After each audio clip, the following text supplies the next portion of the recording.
the same way. So Abel, Adriana, our panelists, the floor is yours. Okay, well, thank you very much for being here this afternoon, evening, and just almost morning here. Thank you for joining us to this special meeting that we are having as the Mexican Academy of Logic.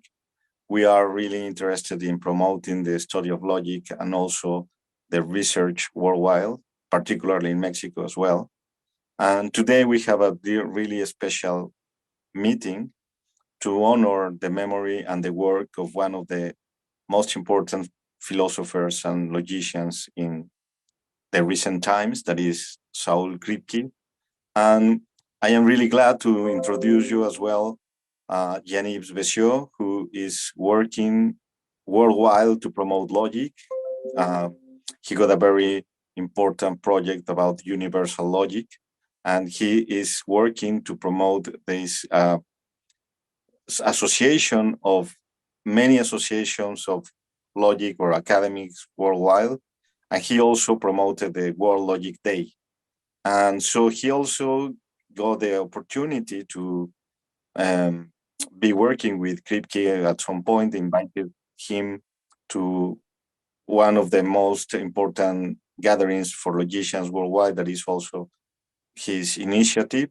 So I'm really glad to introduce him now, and he's going to make a brief presentation, and then later on, Adriana is going to present briefly also this excellent panel of the persons that are working and here and sharing the experience, the joy and the excitement of having had the chance to working with Kripke, particularly to learn from there and to use his work for their own research.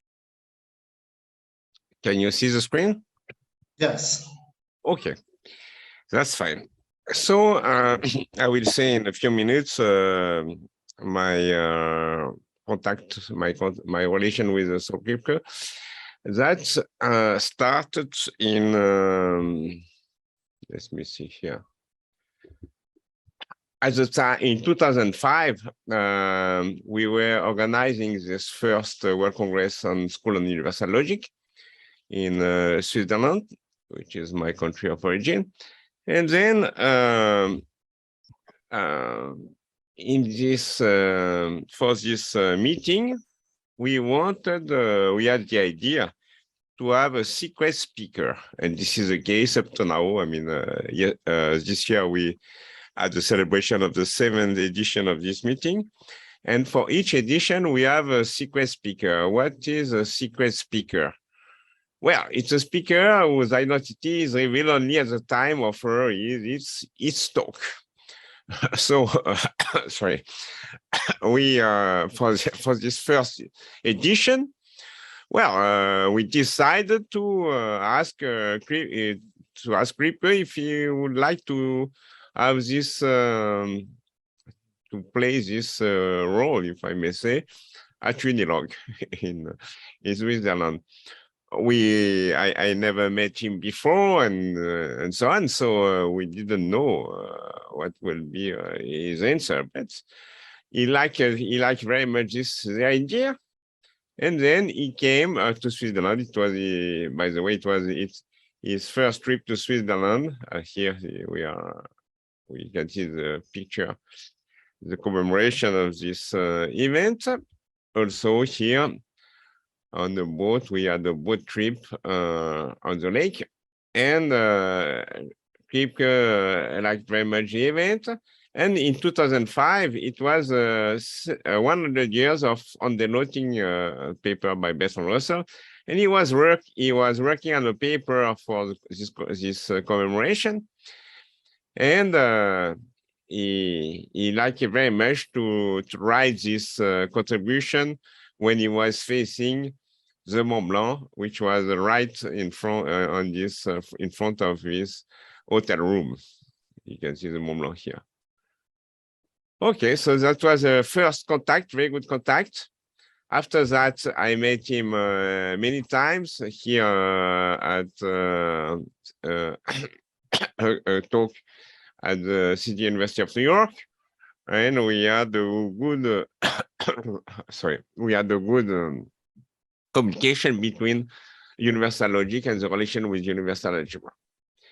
Later on, I invited you again in Switzerland for a workshop on possible worlds this time, a typical topic of Kripke, if I may say.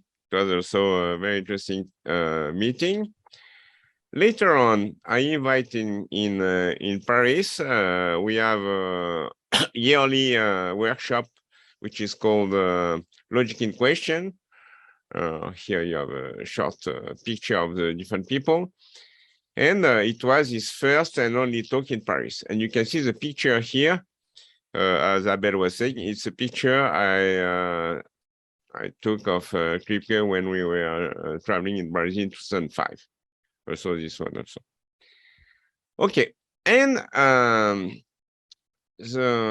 another meeting we organized in 2017 was about logic and religion. It's also another series of Congress I have launched. And I invited Kripke to take part to this meeting. He liked very much because he liked both logic and religion as myself. And he gave a very interesting talk. You see here with Romina. He gave a very interesting talk. For me, the talk was not yet published, but we have a kind of how to say recording of the talk, and I have some notes about this talk. For me, it was very nice talk, and one thing he was saying, just summarize, short summarize of his talk. So he related that as a teenager, he attended a religious meeting for young people. It was said that both in science and religion, there are some belief. In physics, for example, we have to believe in the existence of the outside world. Then he had an idea, he said, that was perhaps the only philosophical idea he had. This was not the case with logic. And in his talk in Warsaw, he explained this in detail, so it was very nice. Okay, that's it. We will start now. Thank you so much for this, for sharing this with us and for the pictures. They were very, very good. Thank you. So, well, hola Mexico. Let me start with this. Hola todos. Hola mi gente. I will then switch to English. So hello everyone. I am Adriana Renero, an affiliated research scholar in the philosophy of mind at the Saul Kripke and visiting scholar at NYU. I was a former postdoc in NYU Center for Mind, Brain, and Consciousness, and I am very happy to be here. Many thanks to Mexican Academy of Logic for organizing this event and giving us the opportunity to remember the importance of Kripke's philosophy and his life. Thank you so much, everyone, for being here to honor the memory of our dear philosopher, Saul Kripke. But, well, we will start first with a question. What does Kripke mean to us? Of course, we would spend ages answering this question, but we want to make sure that we will pay tribute to him today, to his accomplishments and his life. Everyone knows that Kripke was one of the most influential philosophers of the last 100 years, a unique, bright and curious mind, fully absorbed by thoughts and enthusiasm, especially when talking about his views. And well, many colleagues, students, friends have plenty of things to say about him. So here today, in a symbolic way, we try to unite with one voice to appreciate Saul's presence in our lives. Saul's presence and legacy has determined the philosophical path or route of many of us. So I want to say thank you, Saul Kripke, for giving us your work, for having read our work, and for having a smile for those who looked to your eyes. So thank you. Now, the format of this panel will be the following. So we will start, well, the questions are curated to cover central topics of Kripke's philosophy, not only his most famous masterpiece, Naming a Necessity, but we will also try to cover a little bit more. And we will try to share some personal or academic experiences with you if it's possible. Each panelist will have around 20 minutes to answer my questions.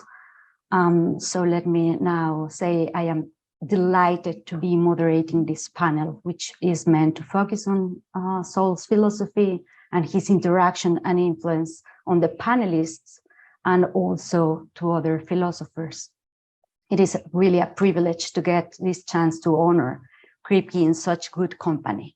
So welcome, Teresa, welcome, Nathan, Mario, Gary, and Oliver. I would ask each participant to introduce themselves briefly before I begin conversation with each of you. And after our conversations, we will have a Q&A of around 30 minutes, if it's possible.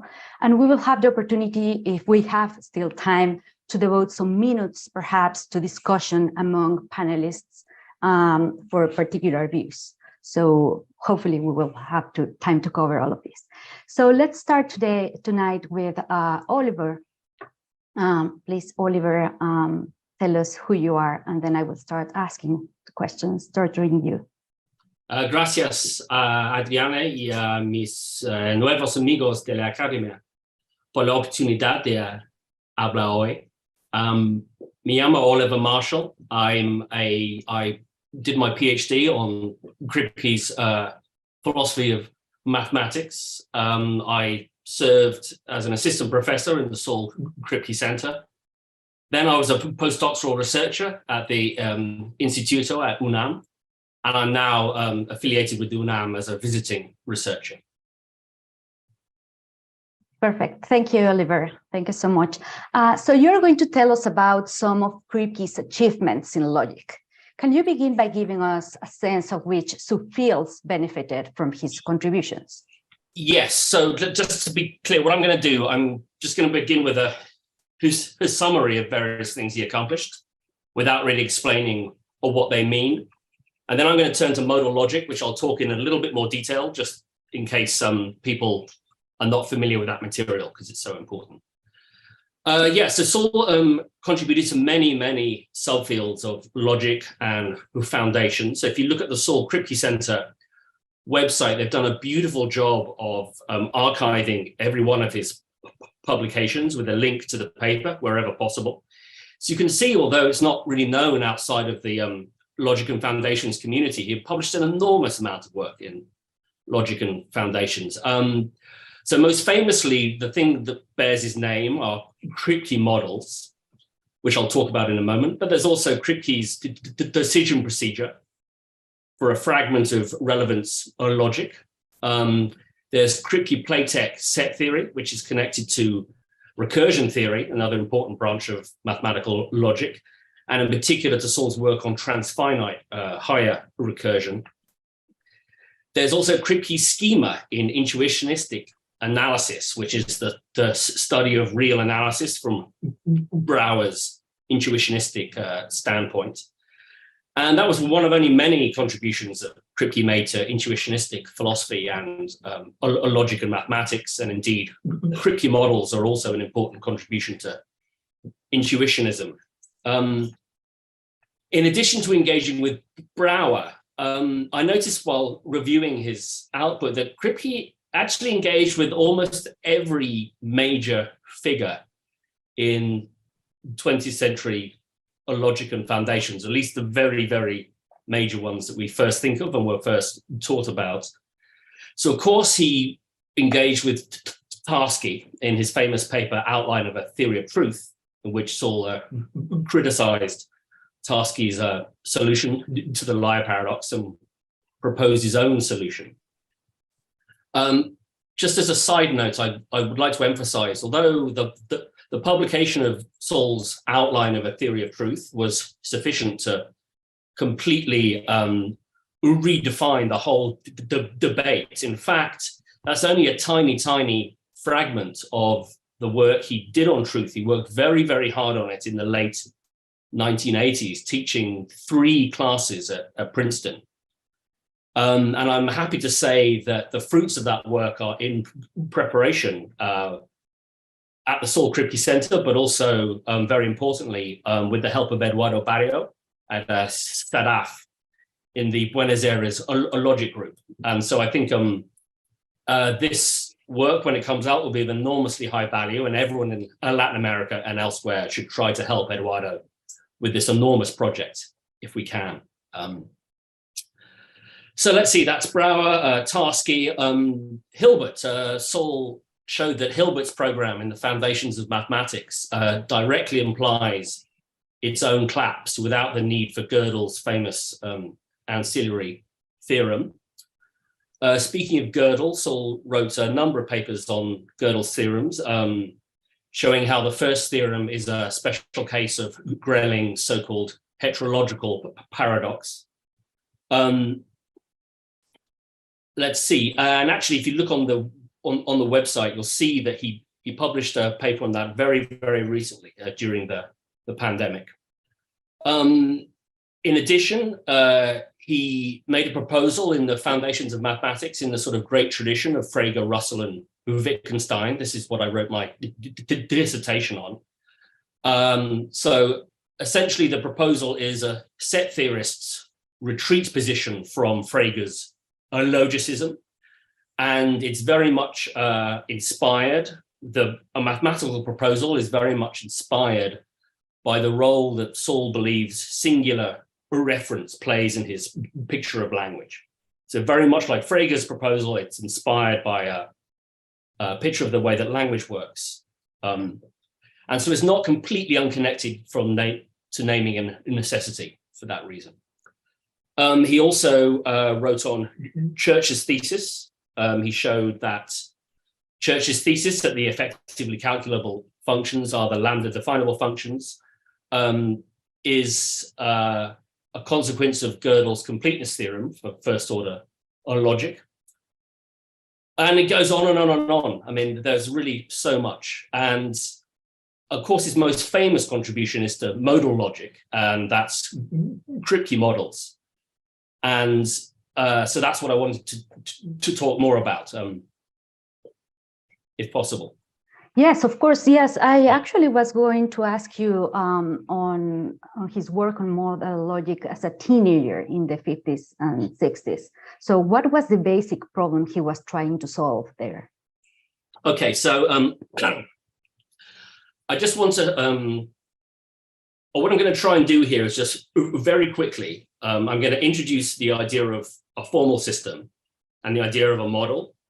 And then we'll introduce the idea of a formal system for a modal logic and then models for modal logic. And then we'll see what the problem really is, right? So this is just going to be a little bit slow, but we'll get there.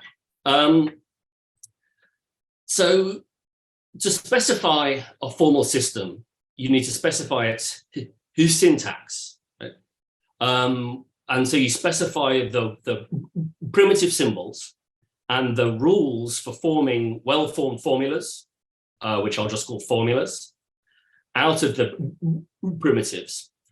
One also specifies inference rules and axioms. Then the theorems of the formal system are formulas that occur at the end of proofs. And a proof is a finite sequence of formulas whose members are either axioms or other formulas who follow from the axioms by the rules of inference. And the logical forms of the formulas are the way that these formulas are built up from the logical primitives that I just mentioned. So just to keep this reasonably concrete, I'm just going to share a few slides, just so we have an example. So I've just chosen a formal system for classical propositional logic. And so you can see here we have a few axioms. These are the ones proposed by Frege in his Begriffsschrift. And we've taken one rule of inference, which is modus ponens. Okay. So in a minute, we're going to augment this with modal operators and things like that. So from this perspective, a formula B, which I'm thinking of as the conclusion, is a logical consequence of a set of formulas sigma, which I'm thinking of as the premises, just in case the logical forms of B and the logical forms of the formulas in sigma are related in such a way that if the formulas in sigma are true, so is B. Moreover, since logical form is sufficient to ensure this, any argument of the same logical form will be such that if its premises are true, so is the conclusion. So if we return to a B and sigma, if B is a logical consequence of sigma, and if we do not reinterpret the logical primitives like not and if then, but we do reinterpret the non-logical vocabulary, then it will still be the case that if all the formulas in sigma are true, so is B, right?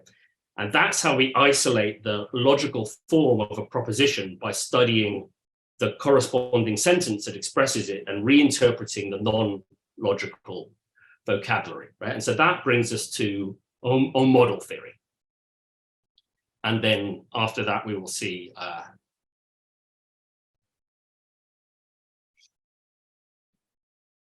yes, Oliver, this is great. I am not sure if you were planning to say a little bit more about some of these systems and their models, so that we can let me just say something about the model for propositional logic, and then we'll say something about modal logic, right? Super. So I personally, when I present logic, I like to think of propositional logic as having a model. Not everyone presents it that way, but I like to, because then it's just very easy to show how the ideas generalize from something very simple to everything else. So for classical propositional logic, a model is just a set containing the two truth values, true and false. And we have an assignment function mapping the propositional variables occurring in a formula B to either of these truth values. And then given the model, we can evaluate any formula B. Okay, so here I've just given you a couple of examples. If B is not Q, then if we evaluate B as false, then we, if we evaluate, if B is evaluated as false, if Q is evaluated as true, and B is evaluated as true if Q is evaluated as false. And more interestingly, if we take B to be P and not Q, or not P and R, and we suppose that the model evaluates P as false, Q as true, and R as true, then it will evaluate B as true, okay? Just a little bit of jargon. So remember, a formula is valid if it's true in every model. That's a notion that's significantly complicated by modal logic, but don't worry about that. A formal system, together with the theorems, is called a theory. A theory is said to be sound if every formula provable in the theory is valid. And the theory is called complete if every valid formula is provable in the theory. And of course, a deductive theory falls short of our ideals. It's of less mathematical interest if it's not both sound and complete, right? So that soundness and completeness is what we are looking for. Okay, so now, modal logic is the logic of necessity and possibility. And the situation was C.A. Lewis had discovered various formal systems, axiomatic systems of modal logic. The different systems had different theorems, so they yielded different theories. And each of those theories required a model, so it could be shown that the theory is sound and complete. And so the essence of the problem was to find a genus of models that could be specifically tailored to each theory to show that it's sound and complete, right? So it's not that Saul, as a child, just sort of picked a formal system and gave a model for it, right? It's a real piece of abstract thinking to realize that you need to find a genus of models that can then be tailored to each theory to show soundness and completeness.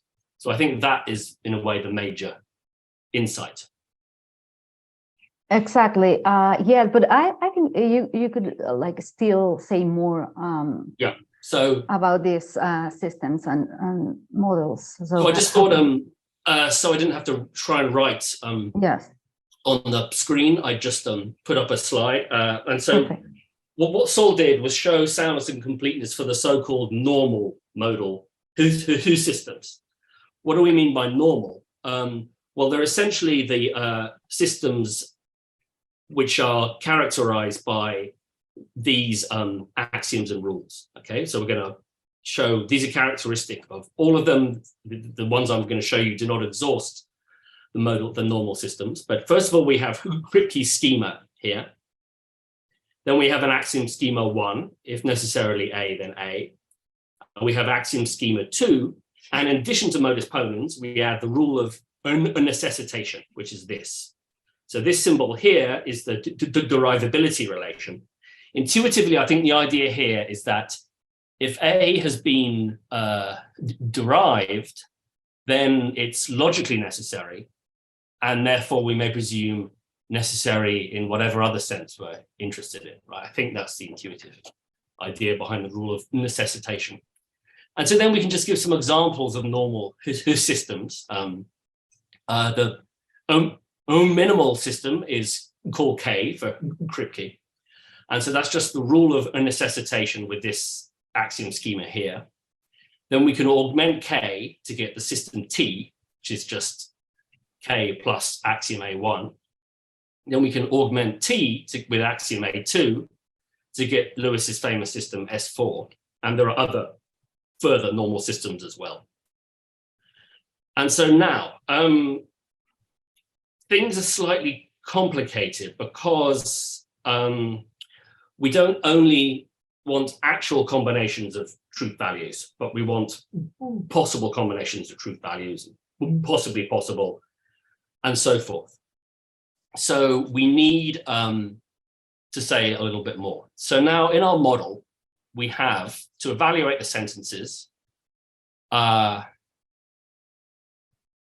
We have a set of indices, and we have a privileged index. So the indices are the so-called worlds, which we'll talk about in a moment. Set of indices, a privileged index representing actuality, right? The real world, as I would conceive of it. Yeah. Then we have a relation R representing relative possibility, and an assignment function mapping each index W in this set and an atom of our language to one of the truth values. Right? So it's a little more complicated. But just to give you a flavor of what can be done, we could now give a Tarski style truth definition of truth in our model. And we can do that for modal sentences, right? So for example, we can say necessarily A is true at a world W in our model, if and only if for all indices Y, such that Y is possible relative to W, A is true at Y in our model, right? So now that gets at the idea that A is a necessary truth.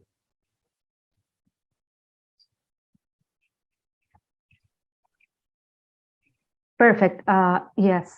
So I still have a couple of questions, but we have only 4 minutes. Okay. So let me just summarize what I think is the main insight. Then I'll stop. You can ask whatever you like. I think the key thing is that he used the insight that the different normal formal systems I just showed you correspond to different conditions on the relative possibility relation R.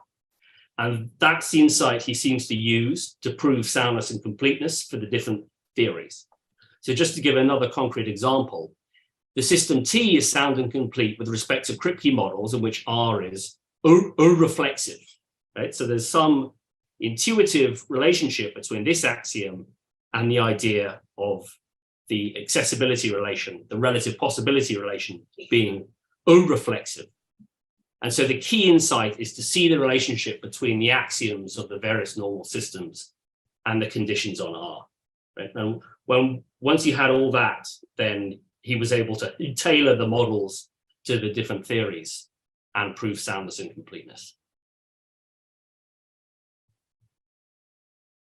So I'm going to stop sharing now. Well, we'll still have time for a question. So one question would be, you can choose if you want to say something like a little bit more about the priority of discovery in this area, or like if you would like to talk about Kripke possible worlds. So these Kripke models involve possible worlds. This is very important for Kripke's philosophy. So if you would like to say something about this. Yeah, I guess I'd rather talk about, there are a few things to say about possible worlds. I think first and foremost, they are possible states of the world or ways the world could be, right? And it's clear in naming and necessity, where this is a sense of possible that's presupposed in elementary reasoning about probability, the example of the dice, in which we consider various possible outcomes, right? And it's also presupposed in science, when physicists might theorize about possible states of a physical system. I think it's important to note that the possible states of the world are abstract representational entities, right? So slightly more theoretically, one might think of them as maximally consistent sets of propositions. So for example, if a philosopher says there's a possible world in which Oliver Marshall could have been Prime Minister of the United Kingdom, what she ought to mean is that there's a maximally consistent set of propositions, including the proposition that Oliver Marshall is Prime Minister of the United Kingdom, and this set stands in the relation of relative possibility to actuality. The models contain possible worlds. I think that's important. The possible worlds are the indices in the model, and they specify relations among them, right? So it's not, don't fixate on the fact that you have these objects, right? What you have is a whole mathematical structure, and the talk of worlds just gives you a nice mental picture of this mathematical structure. And I think finally, what's possible in a given world in one model may not be possible, may be impossible in another model, right? That'll depend on which worlds W bears R to in the model, as well as the conditions on R, right? R is going to be, as we saw, can be restricted in different ways in different models. So the key thing there is that different models make different claims about the modal aspects of reality, and indeed about any other aspect of reality that's suitably analogous to have Kripke models. So just to wrap up then, of course, I just said modal aspect of reality. Right? What the models do not settle is what Kripke meant by modal, right? As he says in a related context, there's no substitute for philosophy. So that's what became clear in Naming and Necessity in his other philosophical work. And I think that's what my friends and colleagues will tell us more about. So maybe I should stop there. Thank you very much, Oliver. This is great. And we hope to have the chance to talk more about your experience with Saul and how he influenced your mind. Thank you so much. So let's continue with Teresa. Hi, Teresa. Very nice to see you. If you can introduce yourself briefly, so we can start. Okay, well, first, I just want to thank you and the Academy for inviting me to be part of this, to have a chance to talk a little bit about Saul's work and to remember a little bit about the man as well. So thank you very much. I'm Theresa Robertson, Ishii. I first met Saul over 30 years ago. I was a graduate student at Princeton. So that's where my PhD is from. And I now teach at the University of California at Santa Barbara. Is that enough by way of introduction, Adriana? This is wonderful, Teresa. Everyone interested in your work will find many things on the web. So thank you so much. So Teresa, you have a very important work on essentialism. In fact, you have a couple of papers published in Mind about essentialism, if I remember well the title, Essentialism, Origin and Order, and Possibilities and the Arguments of the Origin Essentialism. Among others, I think that one is forthcoming or recently published also. Could you tell us, please, what is essentialism? What are the problems of essentialism, and what are the main misunderstandings about Kripke's essentialism? And if possible, how should we read Kripke's correctly or scholarly? Oh, goodness, I don't know if I can keep all those questions in mind. I'm glad that you sent them. So first, what is essentialism? Sorry. Yeah, no, I will try to manage, although I have to say quickly to Oliver, you've called me a friend, but just like with David Brown at the event in Hudson, New York in July, honoring naming a necessity, he did such a stellar job. I was thinking I would just say things off the cuff. You have, Oliver, done something similar to David Brown, and you know, maybe no, I just thought it would be nice to sort of give the bare bones of the logic, and then you guys can talk about how to interpret it and make it interesting. It's okay, we're still friends. But my remarks will not be quite as orderly, I think, as yours. So first on the question of what essentialism is. So the articles of mine that you mentioned are specifically on origin essentialism. So I wanted to talk more generally just about what essentialism is. And I think it's very important in the context we have in contemporary analytic philosophy to emphasize that essentialism, essence, essential, essentially, all of these words and accidental and so on are ambiguous now. So it wasn't that way when Mario was in grad school with me. So when Mario and I were in grad school, I think there wasn't the same kind of ambiguity in contemporary analytic philosophy at any rate, but there has basically since 1994 in the publication of Kit Fine's paper, Essence and Modality, there's an ambiguity in the word essentialism, and that can lead to a lot of confusion. So essentialism, as Kripke was concerned with it, he used that word and those words, essence and so on, in Quine's sense. And it was nice to be in Hudson in July where I asked, what did you mean when you said essence in the philosopher's sense? And he was sort of, Saul was sort of irritated and said, well, I meant in Quine's sense, of course. Now, that was the answer I was expecting, but I wanted to ask him that without trying to direct his answer in any way. So I think I can say unequivocally that Saul was using that word in Quine's sense. Now, what's Quine's sense? So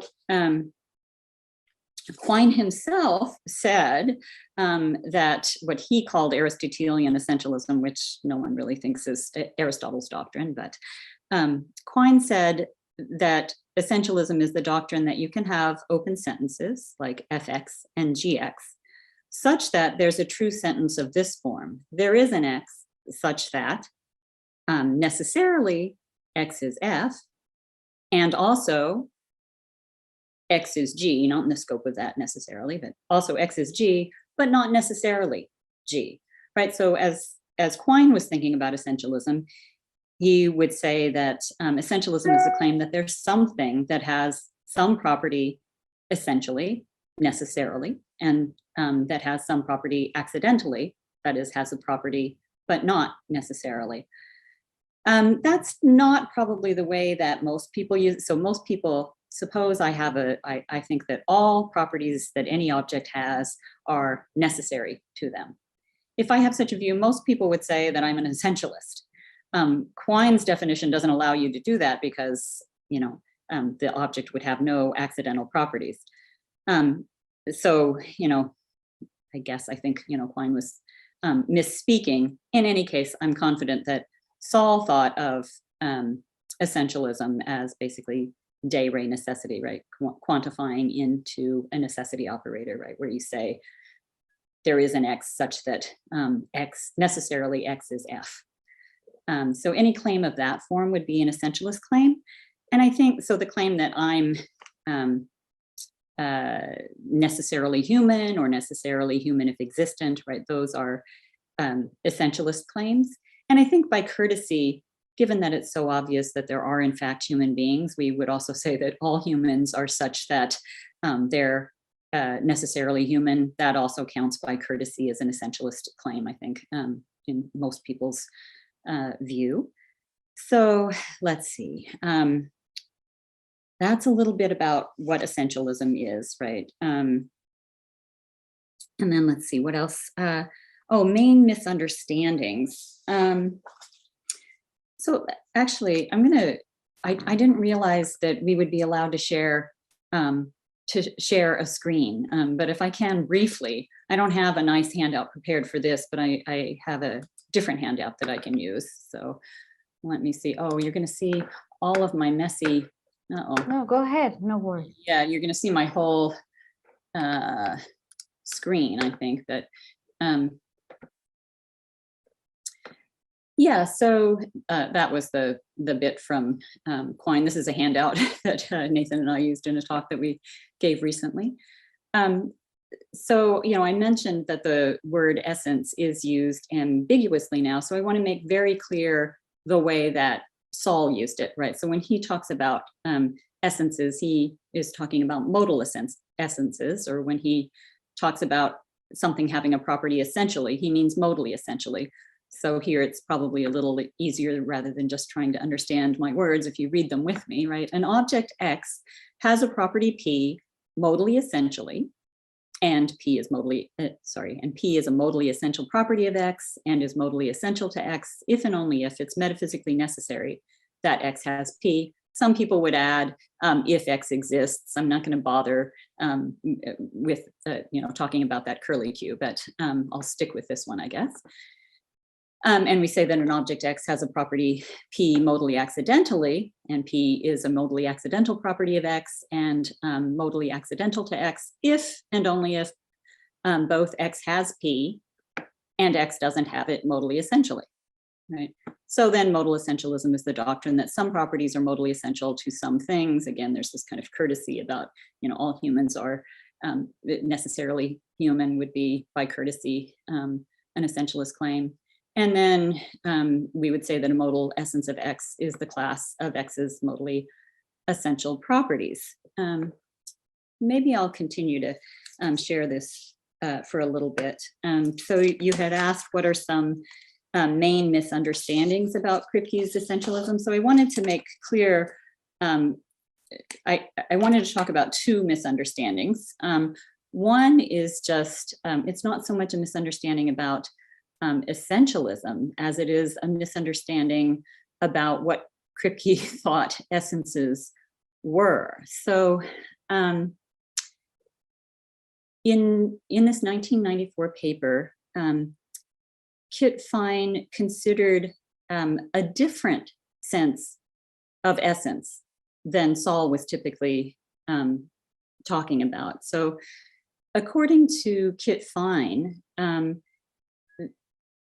there's a sense of essence in which the essence of a thing X is what X is, it's X's nature, it's X's identity, X's definition, sometimes X's real definition, sometimes X's objectual definition. Some people, though not Fine himself, sometimes talk about what it is to be X. I don't know that there really is such a notion where, all of these converge, right?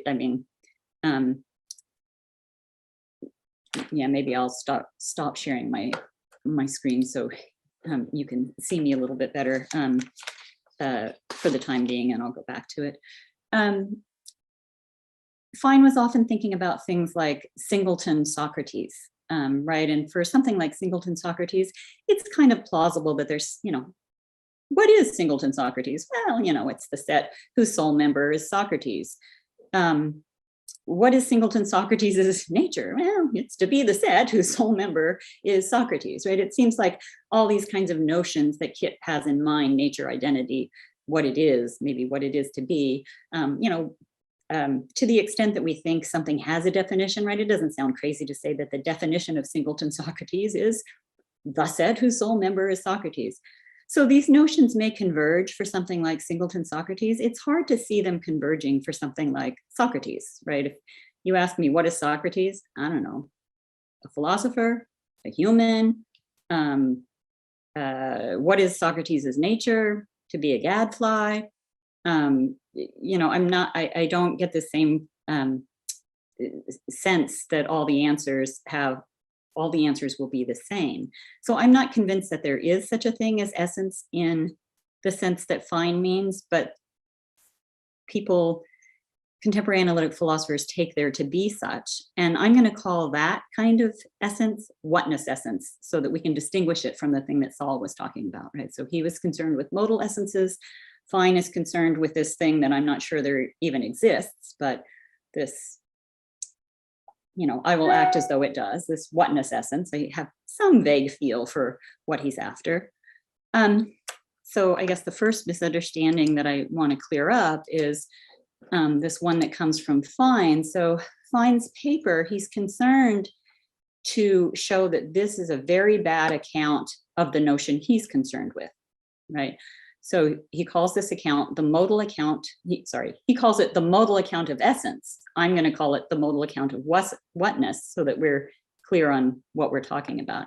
So he calls it the modal account of whatness, and it's just a coextensionality thesis, right? It just says that a property is part of the whatness essence of a thing, just in case it's part of the modal essence of a thing, right? Just in case that property is metaphysically necessary to that thing. And Fine gives many compelling counterexamples to this claim, I guess compelling, assuming that we can understand what this whatness is at all. He gives many compelling counterexamples. He doesn't cite anyone, he doesn't cite any philosopher by name as actually holding this view, except for G.E. Moore, but it was widely accepted by contemporary analytic philosophers that he had in mind people like Saul Kripke, Alvin Plantinga, Nathan Salmon, who's also here, Graham Forbes, and I could give you a long list of people who just say, oh yeah, this was a view that was widely held. To attribute this view to Kripke, let me first say something about this view is kind of obviously silly to the extent, again, if I understand what a whatness is, obviously it's not part of Socrates's whatness to be such that either it's raining or it's not raining, right? That's not part of what it is to be him, not part of the definition, but that is a modally necessary property of Socrates, right? Socrates has to be such that either it's raining or it's not raining. So to attribute this kind of view to Kripke, which again, Fine didn't do in print in 1994, although he did a couple of summers ago, he did say that all the modal metaphysicians working in the 70s and 80s held this view of whatness. Again, he used the word essence, but he said all the modal metaphysicians held this view. And in fact, I think none of them, maybe Fine himself, but basically none of them did, and certainly not Saul. And I think that's very, very important for people to know, because this view of kids tends to make Saul look as though, well, frankly, he's not very smart. And all of you who know Saul know that that's absolutely not the case. He was very, very smart. So if I can put it this way, if you consider a sentence, I wonder if we have this on our handout too. Let me go back to it one more time, because I think we do. If I can have you consider this sentence, right? This is a sentence, not a proposition, but a sentence, right? A property is S. A property P is essential to X if and only if it's metaphysically necessary that if X, I'll leave that out, that X has P. So this sentence is ambiguous, right? In contemporary analytic philosophy. If essential means modally essential, it expresses just a truism, right? It's basically someone who would assent to this is saying, hey, I'm going to use essence to mean modally essential. This is completely unobjectionable. I accept this sentence because it expresses this completely trivial proposition. But we could take this sentence to express something else if we understand essential as whatness essential, right? Then this sentence expresses this modal account of whatness, right? It says that a property is whatness essential to X if and only if it's modally essential to X. So to attribute, I'm not sure why Fine attributes this view to Saul, but if he were attributing, the modal account of wetness, if he were attributing that account to Saul because Saul would assent to this sentence, that would be analogous to attributing to someone who says, hey, I'm going to use the word bank to mean, riverbank. So I don't know, I'll assent to the sentence, X is a bank if and only if X is the land along the side of a river, right? I'm just telling you, hey, that's how I'm going to use this word. And now you come along and you say to me, Teresa holds the fluvial account of a certain kind of financial institution. She thinks that a financial bank is the land along the side of a river. One shouldn't attribute to me such a view on the basis of my assenting to X as a bank, if and only if X is the land along the side of the river, given that I'm using bank in its fluvial sense. So that's one misunderstanding. You're going to have to keep track of the time for me, Adriana. How much time do I have left? Yeah, you have like 4 minutes. So 4 minutes. Either you can, or 5.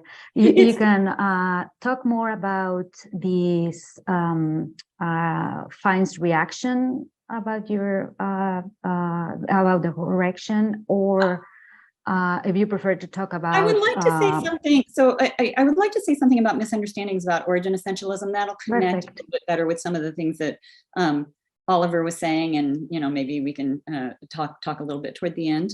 Sure. Yeah. So I don't know, but I just feel like it's really important that people know what Saul, how he was using the word essence. As far as origin essentialism, so.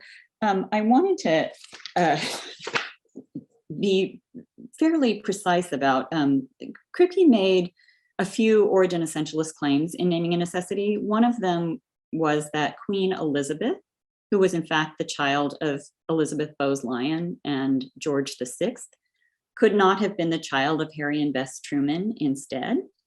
He also said that she could not have originated from, and there's an odd phrase, a totally different sperm and egg from those from which she actually originated. And he also said that the table at which he was pointing could not have been made from a completely different block of wood or other non-wooden material.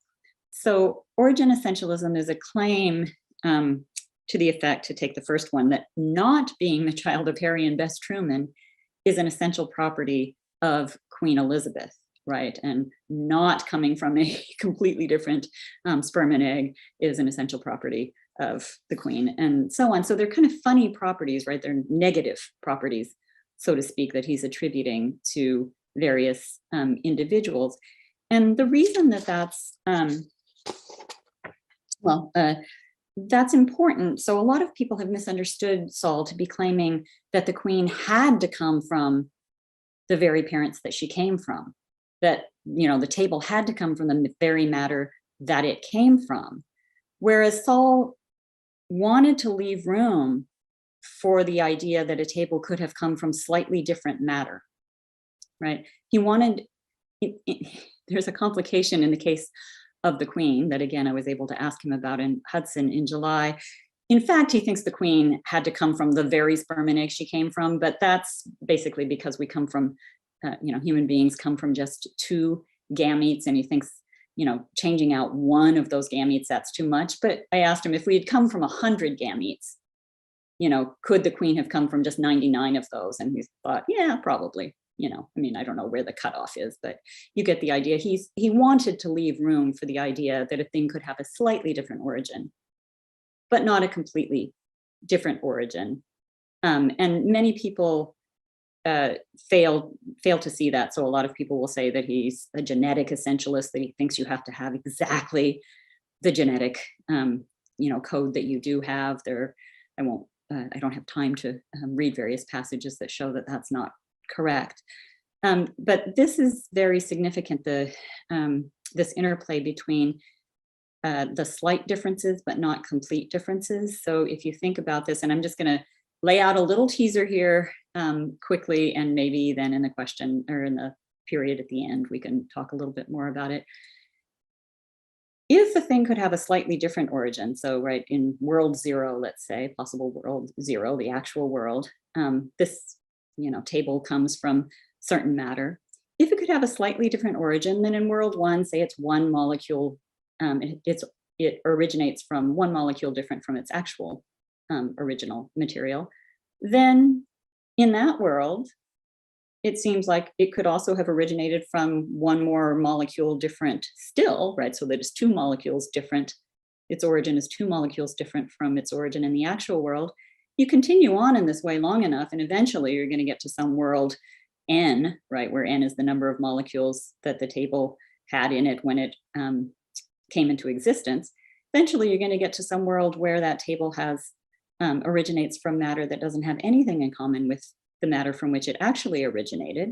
And that seems to violate this origin essentialist claim, provided that it's true, I guess it was labeled as A2 in Oliver's talk, provided that, I'll say it in a different way, provided that whatever's possibly possible is possible. Oliver had it as whatever's necessary is necessarily necessary. Those amount to the same things. So if that is a truth of modal logic, then a position such as flexible origin essentialism doesn't look tenable as long as you think that flexible origin essentialism is, like most philosophical views, such that it's necessary if true, right? I mean, as I moved along these worlds, I was always taking for granted that flexible origin essentialism would be true on each of the subsequent worlds. So I'll just lay that out there, and I've probably gone over time. I didn't get a chance to reminisce, but perhaps later. This is wonderful. We will have the time to talk about your experiences with Saul in Princeton, and perhaps in another time on modal paradox. So thank you so much for this. This is super useful, and I still wonder if Fine would change his mind really on this. I hope so. Well, we'll see if he shows up in New York when we can get a full text version of this. Yeah. Okay. Thank you so much, Teresa. So let's continue with Nathan. Hi, Nathan. Hi, Adriana. So good to see you also. Good to see you. So Nathan, who are you? Could you please tell us a little bit? Who am I? Anyway, yes. Hello to all of you. What are you? Sorry. My name's Nathan Salmon, and I'm a professor of philosophy at the University of California, Santa Barbara. I was a student of Saul's and a friend of his, and even a colleague of his. I knew Saul, and I will refer to him sometimes as Kripke and sometimes as Saul, as Teresa was doing. I met him in 1972. And I was a student of his I took his undergraduate class at UCLA because one of my teachers there, who's here with us, Harry Deutsch, who is only slightly older than me, but he was a graduate student at UCLA when I was an undergraduate. He had directed me, he pointed me in the right direction, let me put it that way, and told me I needed to take Saul Kripke's undergraduate class when he came to visit at UCLA. So I did in 1971. And so I've known Saul, knew Saul for 50 years. And I consider myself a student of Saul's. And to know Saul really is to be a student because he was such an amazing intellectual giant. And so I owe a great deal to Saul. I think of him, I'm still trying to digest the fact that he's no longer with us. I haven't really quite absorbed that completely. But I still think of him as my philosophical conscience, in the sense that whenever I try to make an argument or to do something constructive philosophically, I always ask myself, what would Saul think about this? What would his reaction be? What would his response be? And that always pushes me to a higher level, to meet a higher standard. So that's my relationship with Saul. We'll talk more about that later. but Adriana probably wants me to talk a little bit about philosophy right now. Yes, please. But also, like, if you want to start, because also I have some questions about your experience with Saul. Do you want to start with them, or do you prefer to go with philosophy first? Well, so far everybody's gone with philosophy first, and Okay. I suppose we should leave some time for reminiscences about our relationship with the man himself. I know that I see that some members of his family are here. And I should, by the way, I mentioned that Harry Deutsch was one of my teachers. Oliver was one of my students, and Harry and Oliver are working together, collaborating on a work that I look forward to, a book on the work of Alonzo Church, who was also one of my teachers. So let's talk about rigid designation. That was perfect. Yes. That's wonderful. Yes, I was going to ask you, what is a rigid designator?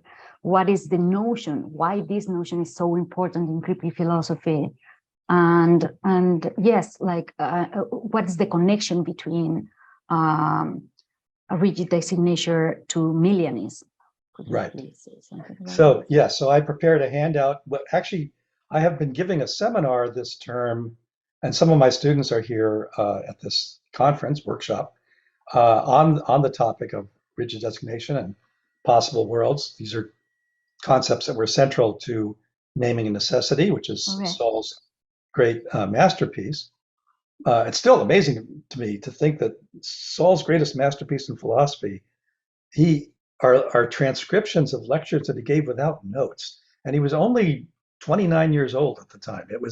He was really quite an amazing person, especially intellectually. Anyway, so I've been teaching some of this material to my students at UC Santa Barbara. So picking up on where Oliver left off. So Oliver did a great job of presenting the sort of bare bones ideas of Saul's semantics for modal logic.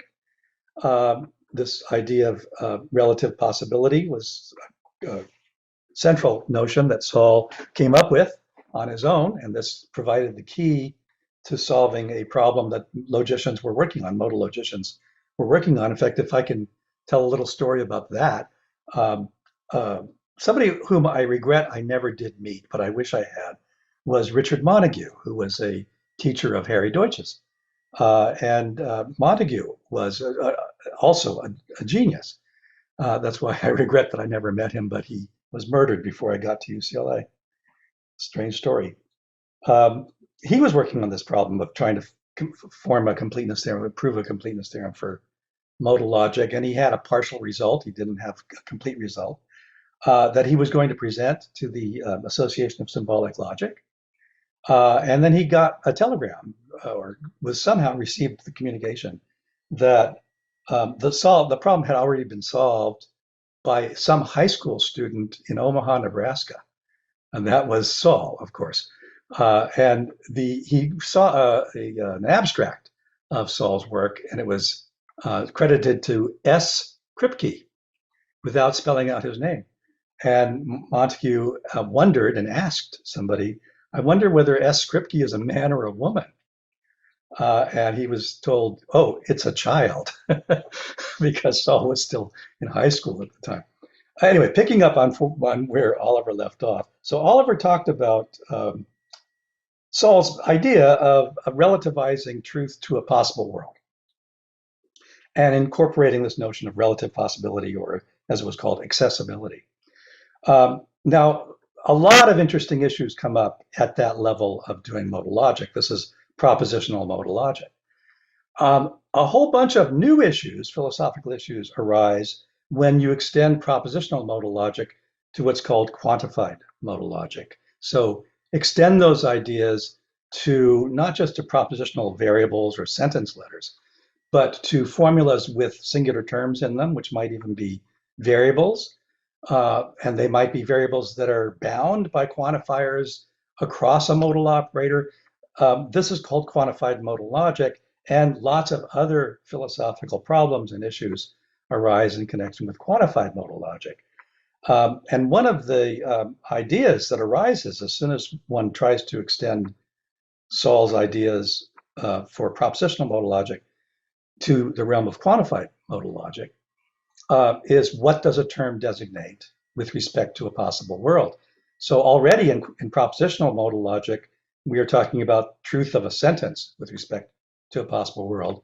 When that sentence is made up of a predicate and a term, or something more complicated than that, maybe a variable and predicates and connectives and quantifiers, the question naturally arises about how are we to extend these notions from the propositional realm to the quantified realm. And we'll have to talk about designation with respect to a possible world, especially in connection with singular terms. And that's what Saul did. And so he thought about this. I mean, Saul thought very hard about issues that were puzzling many people. And he came up with an idea that was in many respects, I think of as being in opposition to a mistaken path that David Lewis had taken. By the way, David Lewis was at UCLA also at the time. So I think that there was an idea about how do we talk about individuals in possible worlds? How do we even identify or not individuals in different possible worlds? And Lewis took a very radical line, which was that no individual exists in more than one possible world. And instead, the individual may have counterparts in other possible worlds. I think nowadays that's regarded as a mistake, and by almost everybody, maybe everybody. And I think Saul had the right idea, and he came up with this idea that not only do individuals exist in more than one possible world, but we can actually designate them. And we can designate them by name or by description, but there's a big difference. Naming an individual, using a name to designate an individual, you will get the same individual with respect to every world. A name designates the same individual with respect to every possible world. And he came up with this very clever expression, this very clever term for this concept, which is rigid designator. So this is a very important idea of Saul's, rigid designator. And so I created this handout some time ago to explain Saul's various notions of rigid designator. Adriana, you're going to have to cut me off at some point, so let me know when time is running short. Yes. Here are Kripke's notions of rigidity. He had, in fact, 4 notions of rigid designator. The most general of the concepts is the top one here. Alpha metaphysically rigidly designates X. I'm being a little bit more precise than Saul was. Saul, in his naming necessity, was very informal. So I'm being a little bit more formal, a little bit more pedantic than he was in naming a necessity. So here's the definition that I think, by the way, I presented these definitions at this workshop in Hudson, New York in July, just 8 weeks before he left us. And he agreed that these did capture his ideas. So alpha metaphysically rigidly designates X. That's to mean that alpha designates X with respect to every, and I'll insert this, ancestrally, metaphysically possible world. You don't have to worry about ancestrally here, but that's actually captures the idea that he had in mind. Alpha designates X with respect to every metaphysically possible world in which X exists. And he left this part out in naming necessity, but he says he meant to include this. And it does not designate anything other than X with respect to any metaphysically possible world. So that's the core notion of a rigid designator. It's an expression that basically holds fast to its designatum with respect to other possible worlds. It always designates the same thing with respect to every possible world in which that thing exists, and it never designates anything else. And of course, Saul's main thesis in naming necessity, well, what I shouldn't say his main thesis, one of his many important theses, is that ordinary proper names, ordinary names like Saul Kripke or Harry Deutsch, are rigid designators, invariably. There are no exceptions. All proper names are rigid designators.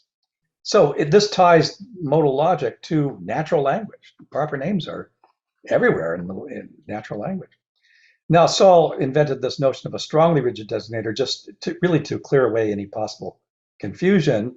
He said, let's say that alpha strongly rigidly designates X when alpha rigidly designates X and X necessarily exists. So X exists in every possible world. That will be the case with names of natural numbers, for example. Actually, names for numbers. They don't have to be the natural numbers.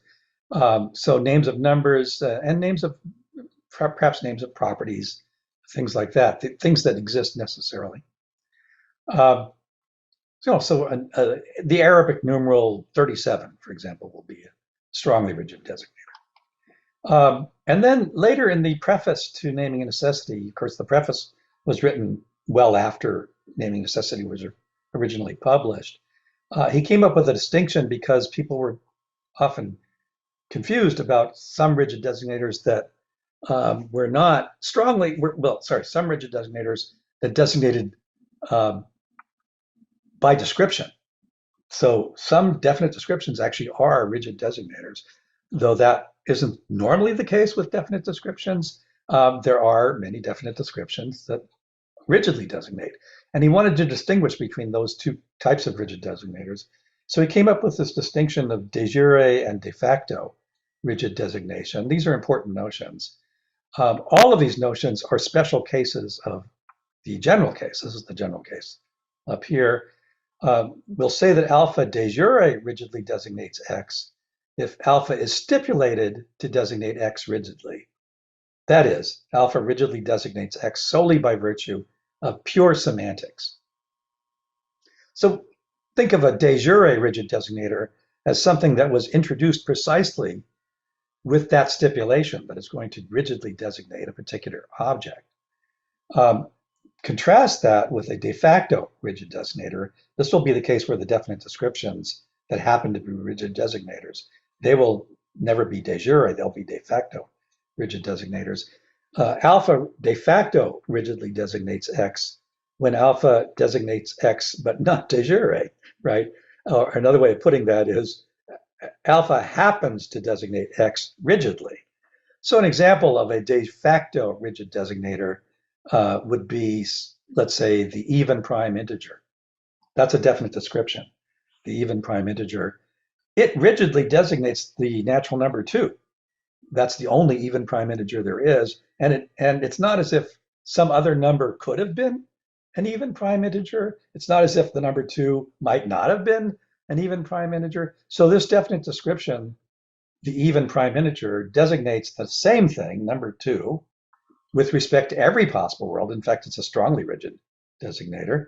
So it designates the number 2 with respect to every possible world. And yet it gets at its designatum, it gets at the number 2 by describing it. It describes it as an even prime integer.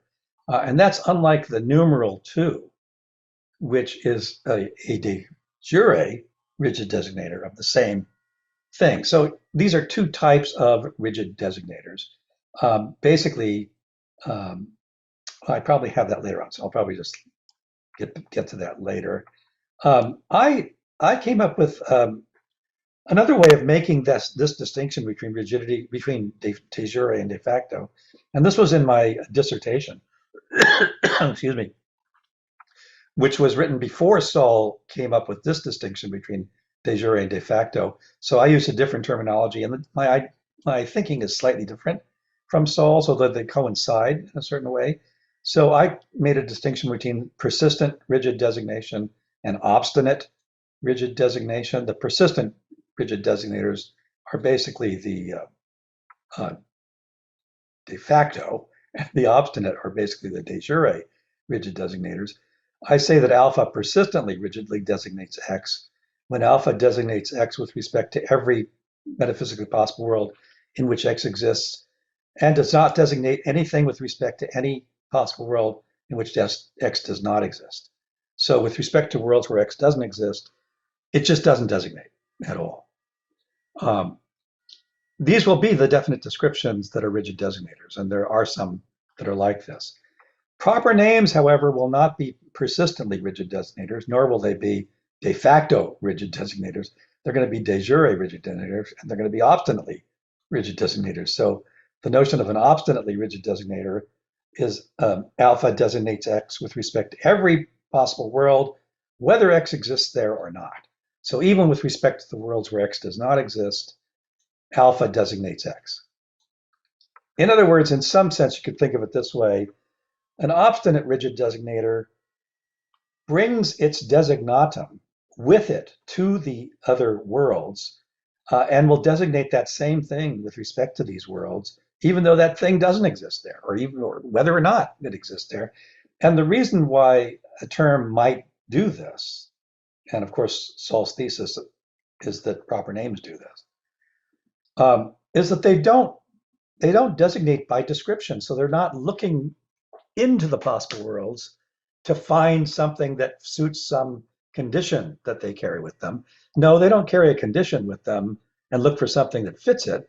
They carry the object with them to the other possible world. And so it doesn't matter that the object may not even exist in that world. Still, the proper name will designate it with respect to that possible world. Okay, so those are some notions of rigid designation. And let's see, I have some theses here. Let me see if I can go through this pretty quickly. A designator is strongly rigid if and only if it's both persistent and obstinately rigid. Well, that's not really that important. Here are some important theses. Variables under an assigned value, proper names, demonstratives, and expressions like these, maybe pronouns, maybe other things, are de jure rigid designators. Whereas rigid definite descriptions are de facto rigid. And of course, most definite descriptions aren't even rigid. So we're just talking about those that are rigid here. Every de jure rigid designator is obstinately rigid, and every de facto rigid designator is persistently rigid. That's sort of the connection between my distinction and Saul's. Okay, now Saul sometimes talked about this, that the idea of a rigid designator in the general sense can be extended to the temporal realm instead of the modal realm.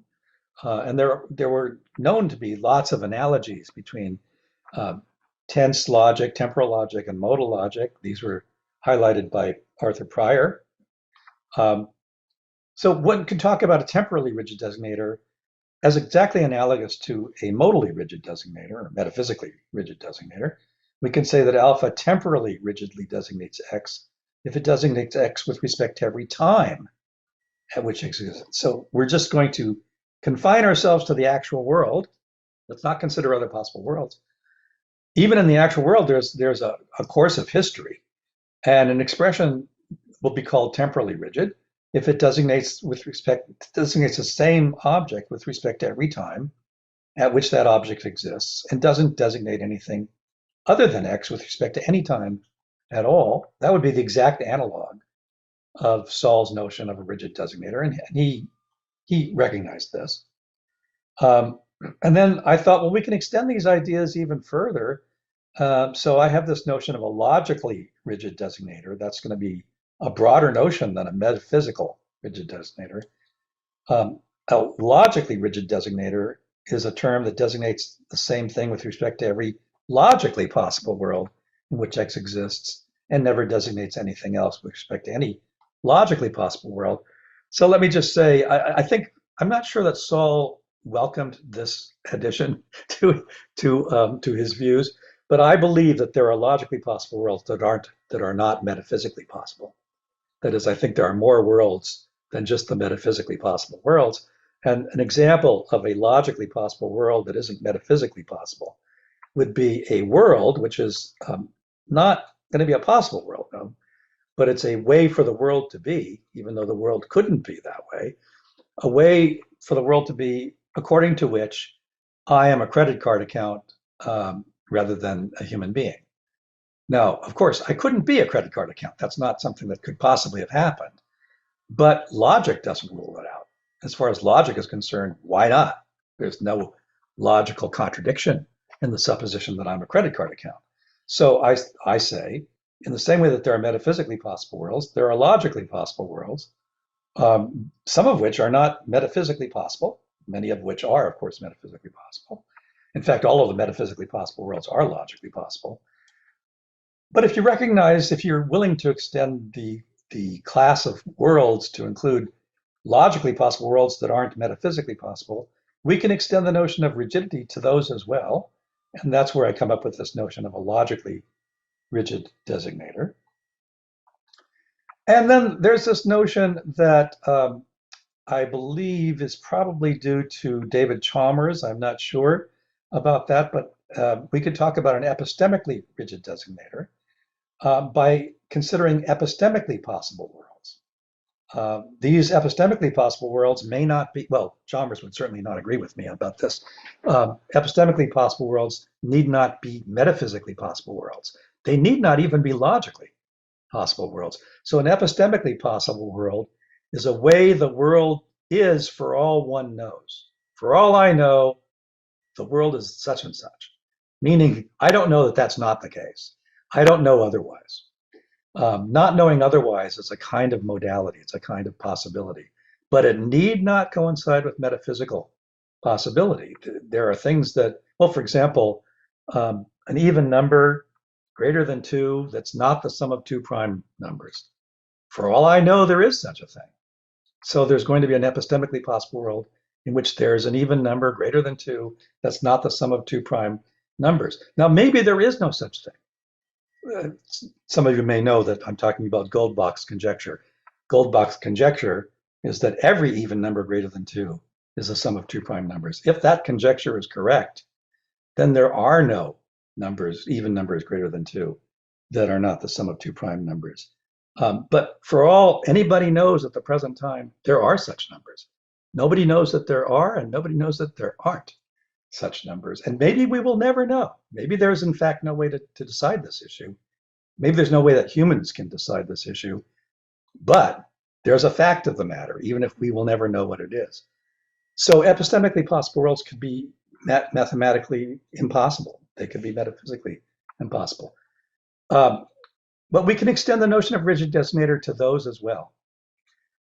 Now, this brings me finally to the point that Adriana was asking me about. What's the connection between rigid designation and millionism?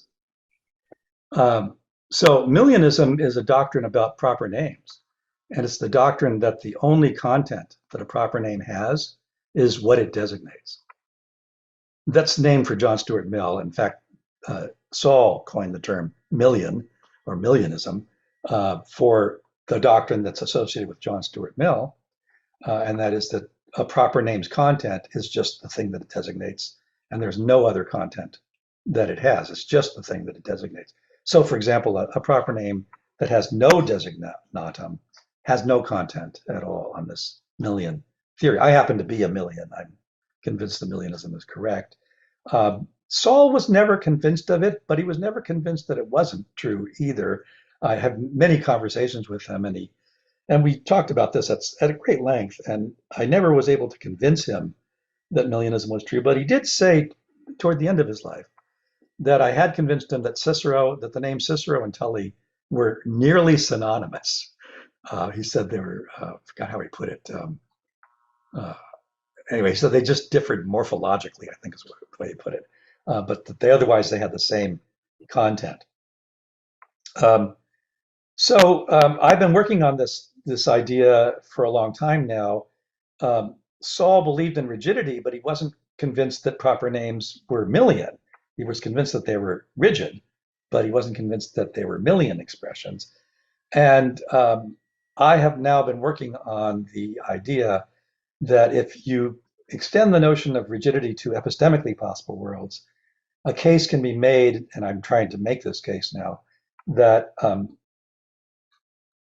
the thesis that proper names are epistemically rigid will give you millionism. So we can extract millionism, derive it in a certain sense, from Saul's original thesis. Now, Saul's original thesis that names are rigid designators comes from his main thesis, I take to be the central thesis of naming and necessity, which is that names are non-descriptional. They don't have descriptive content. I think once you have that, he makes a very compelling case. I think pretty much everybody now agrees. Not everybody, because there's David Chalmers and a few outliers, but most people agree that Saul has made the case pretty conclusively that names are not descriptions. Names don't function like descriptions. They're not descriptional. And he makes that case in naming necessity. And he infers from that that they're rigid. So what my argument is that given that names are non-descriptional, we should infer from that that they are what I call absolutely rigid designators. Here's the concept of an absolutely rigid designator. Alpha designates X with respect to every world, logically possible or not, in which X exists. That's what I call an absolutely rigid designator. So I think absolute rigidity follows from non-descriptionality. If names are non-descriptional, they're going to be not just rigid, but absolutely rigid. And if they're absolutely rigid, then of course they're temporally rigid and logically rigid and epistemically rigid.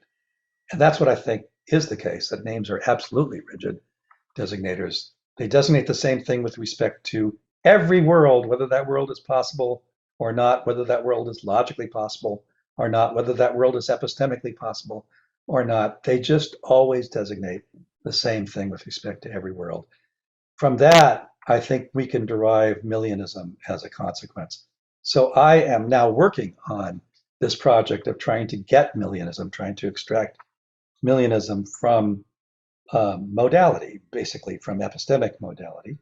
And I presented some of these ideas to Saul at a number of venues, in his seminars at CUNY, which were done by Zoom, and in Hudson, New York, and also in a seminar that he attended of mine at UCSB by Zoom.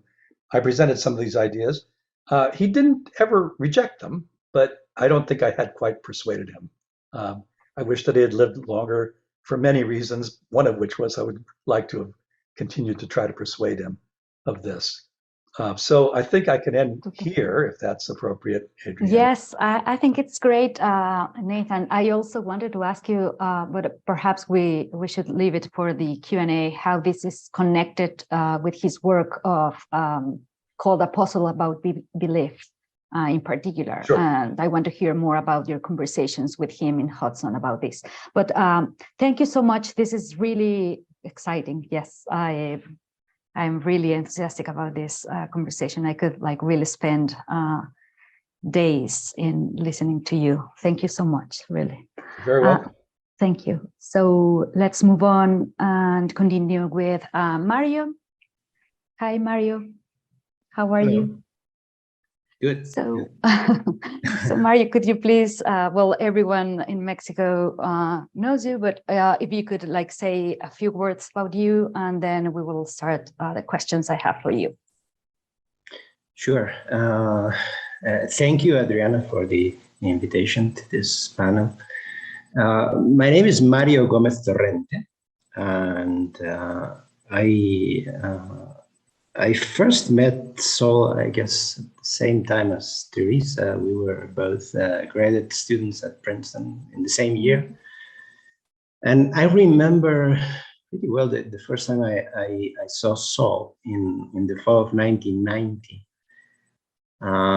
when he came to the seminar room to give a seminar on the philosophy of arithmetic that later Oliver has written about. That was the first time I saw him.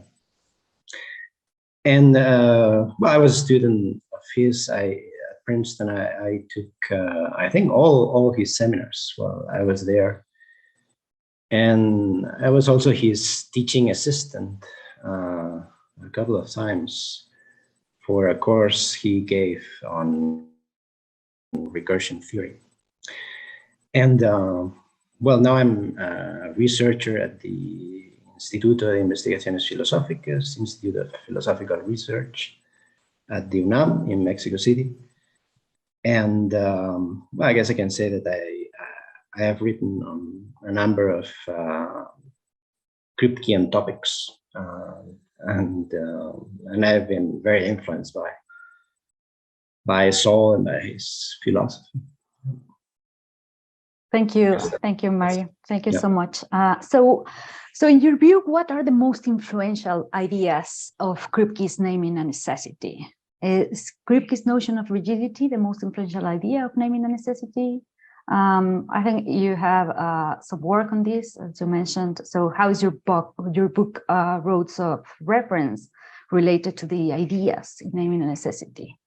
And also you have other papers on rigidity and essentiality in mind. And also you have a talk, you gave a talk named Rigidity and Necessary Application, which was delivered in the spring for the Kripke Center online seminar. And you argued there that it's possible to extend the notion of rigidity beyond singular terms. So my question, well, my series of questions is what extension is this, and why would we need, according to you, this extension? Yeah, okay, so what are the most influential ideas of naming and necessity?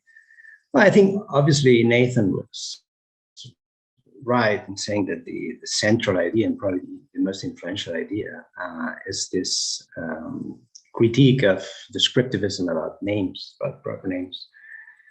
Proper names are not descriptions. That's the main thesis of naming and necessity.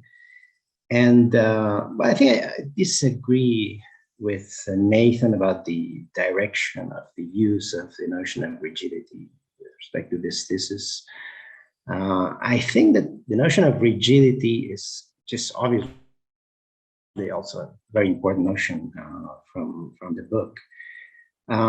Is used, or the intuitions that we have of the notion of rigidity are used in the proof that Saul, or the arguments that he gives against descriptivism about proper names. I think he thinks that we have pretty strong intuitions, ordinary intuitions about the rigidity of proper names, and from this he concludes that that names, the proper names of ordinary language cannot be descriptions or descriptions of a certain kind, the non-rigid kind, right? The Russell, Frege, and other people had said that names are descriptions of a certain kind, which are non-rigid, and Saul noted, well, no, names are rigid. They verify this property that I have defined, so they cannot be these descriptions that Frege and Russell proposed.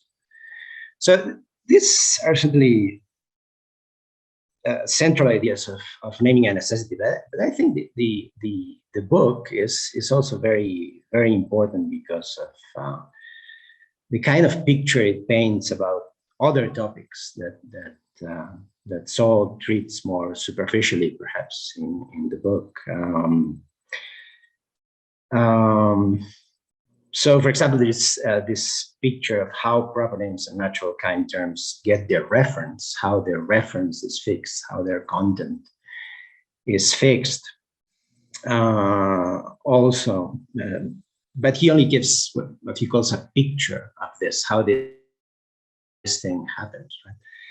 The rough idea is simply that these things are introduced initially via a number of mechanisms that he speaks of baptism, of introducing these things, a name or a natural kind term, when some speaker is in front of the thing to be named, or examples of what's going to be the kind, which is going to be the content or the reference of the natural kind term.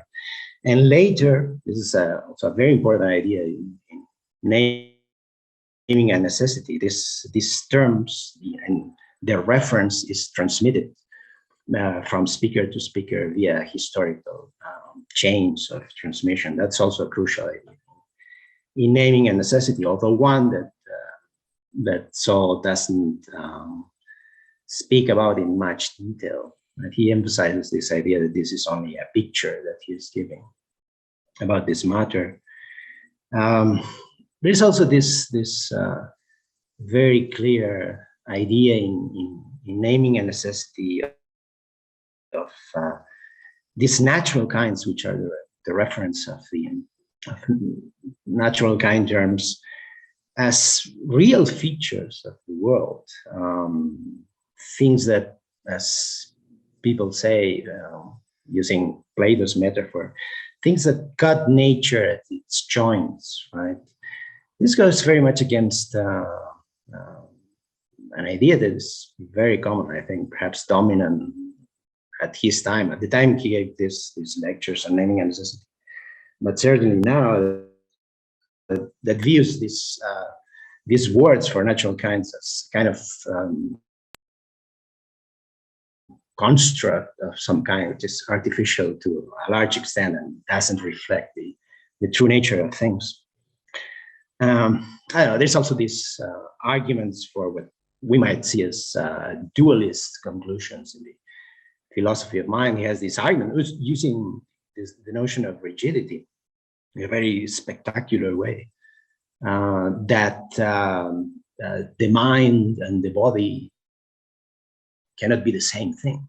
And in this sense, it's a dualist conclusion, which has also been very influential in the philosophy of mind. And this is again a thesis or an argument proposed in a very in an environment that went very much against this idea, a physicalist and materialist environment. And well, and there are other things in naming and necessity, of course.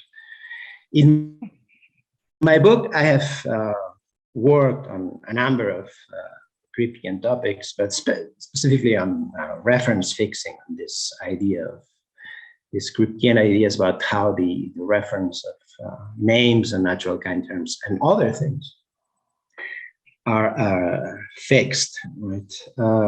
And this conception that I have in the book includes also a realist conception of natural kinds. There are also pictures, but I think they're a bit more detailed than what Kripke gives in Naming and Necessity.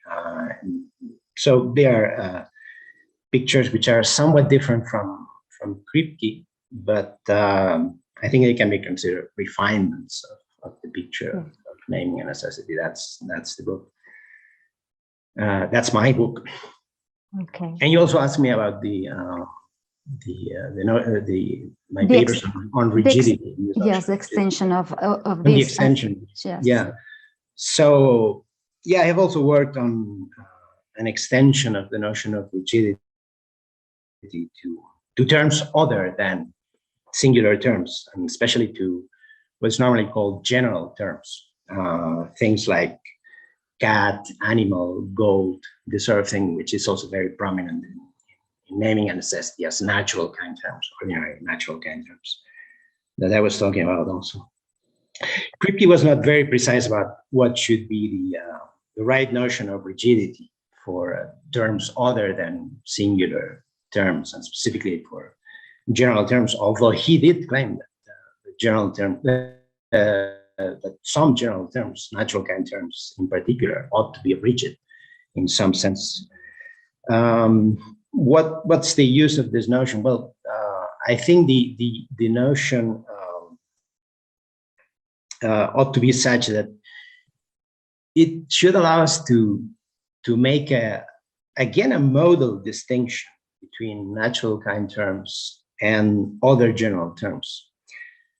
And it should be a distinction that we could also use in what I would call a logical justification of the idea, which is also a very Kripkean idea, that certain generalizations involving natural kind terms, things like cats are animals, or water is H2O, or gold is a chemical element, things like that, are necessary if they are true, which is a thesis analogous to this thesis about singular terms, that when you have a true identity between rigid singular terms, that identity ought to be necessary. If it is true, it ought to be necessary also. So I think something similar, something analogous ought to hold in the natural kind term case, right?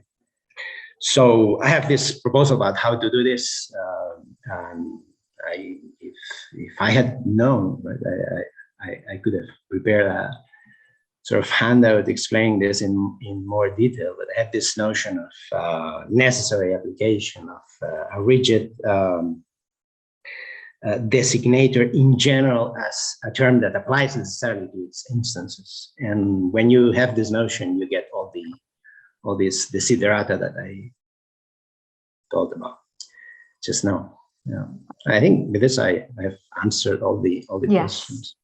Yes, definitely, and it would be great to hear also, but perhaps in the Q&A session, the thoughts about this view you have from Teresa and Saul, well, Nathan.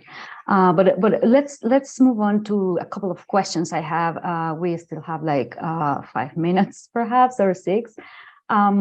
So you can choose either answering both questions shortly or just choose one. So one question was, what are the most important contributions, according to your view, by Kripke's philosophy and history of logic?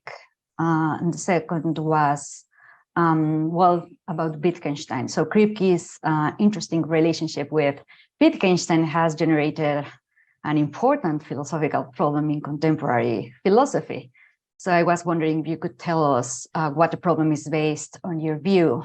I have in mind your paper on Critica, El Wittgenstein de Kripke. So either you choose one of them or respond to both if it's possible. Well, I understand that Gary is going to talk about Kripke's He will talk also so about Wittgenstein, yes. So yes, so maybe I should talk about what I think. Unless, Gary, do you have something in mind about Mario's notion or interpretation or view? I was just going to talk about the skeptical interpretation and how Saul's work there is kind of inspired by, you know, the Hume's notion of a skeptical solution. So that's where I was going to take things. Yeah. Okay, so let's then, thank you, Gary. So let's then try to respond what are the most important contributions by Kripke's to philosophy and the history of logic. Yeah, sure. Yeah, about Wittgenstein, maybe I would just say that I have this paper that you mentioned. It's just simply a paper in which I seek to establish an analogy between the arguments that Gary is going to talk about and really analogous arguments in epistemology. So I construct an argument that I think is basically in Wittgenstein's uncertainty, defending a kind of non-factualist conclusion about epistemic attributions. But I'll just say that. Okay, so what are the most important contributions by Saul to philosophy and history of logic? That's a very good question, because Kripke was not only a great mathematical logician, but one of the greatest philosophers of logic of all time. And of course, he's perhaps the greatest philosopher of modal logic of all time, as I see things, because he, especially because of something that maybe was not greatly emphasized by Oliver and Teresa and the others and Nathan,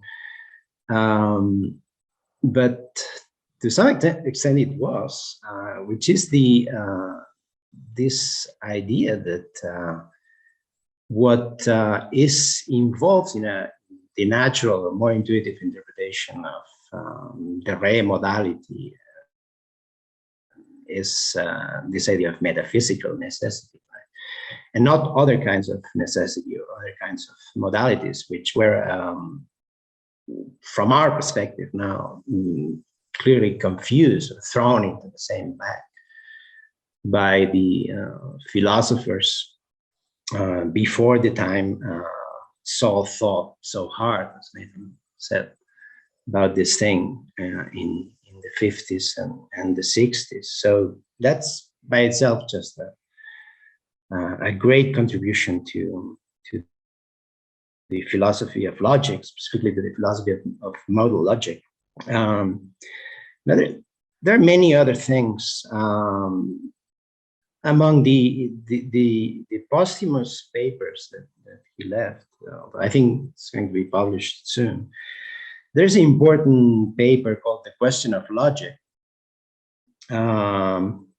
where Saul, once more against the current, criticizes the nowadays common idea that one can change at will the logic that one accepts, right? That's a very common idea today, and began to be common around the time when he first thought about these things, I understand, in the early 70s. In this paper, he argues, to my mind very convincingly, that if one attempted to accept a non-classical logic incompatible with what we call the classical logic, one would be nevertheless presupposing in some way one's acceptance of classical logic. Actually, in this paper, he tells this story that Jean-Yves was talking about at the beginning, this story of him going to this summer camp and thinking that logic was different from other things that his teachers told him. Well, you just have to accept some things, to take some things for granted.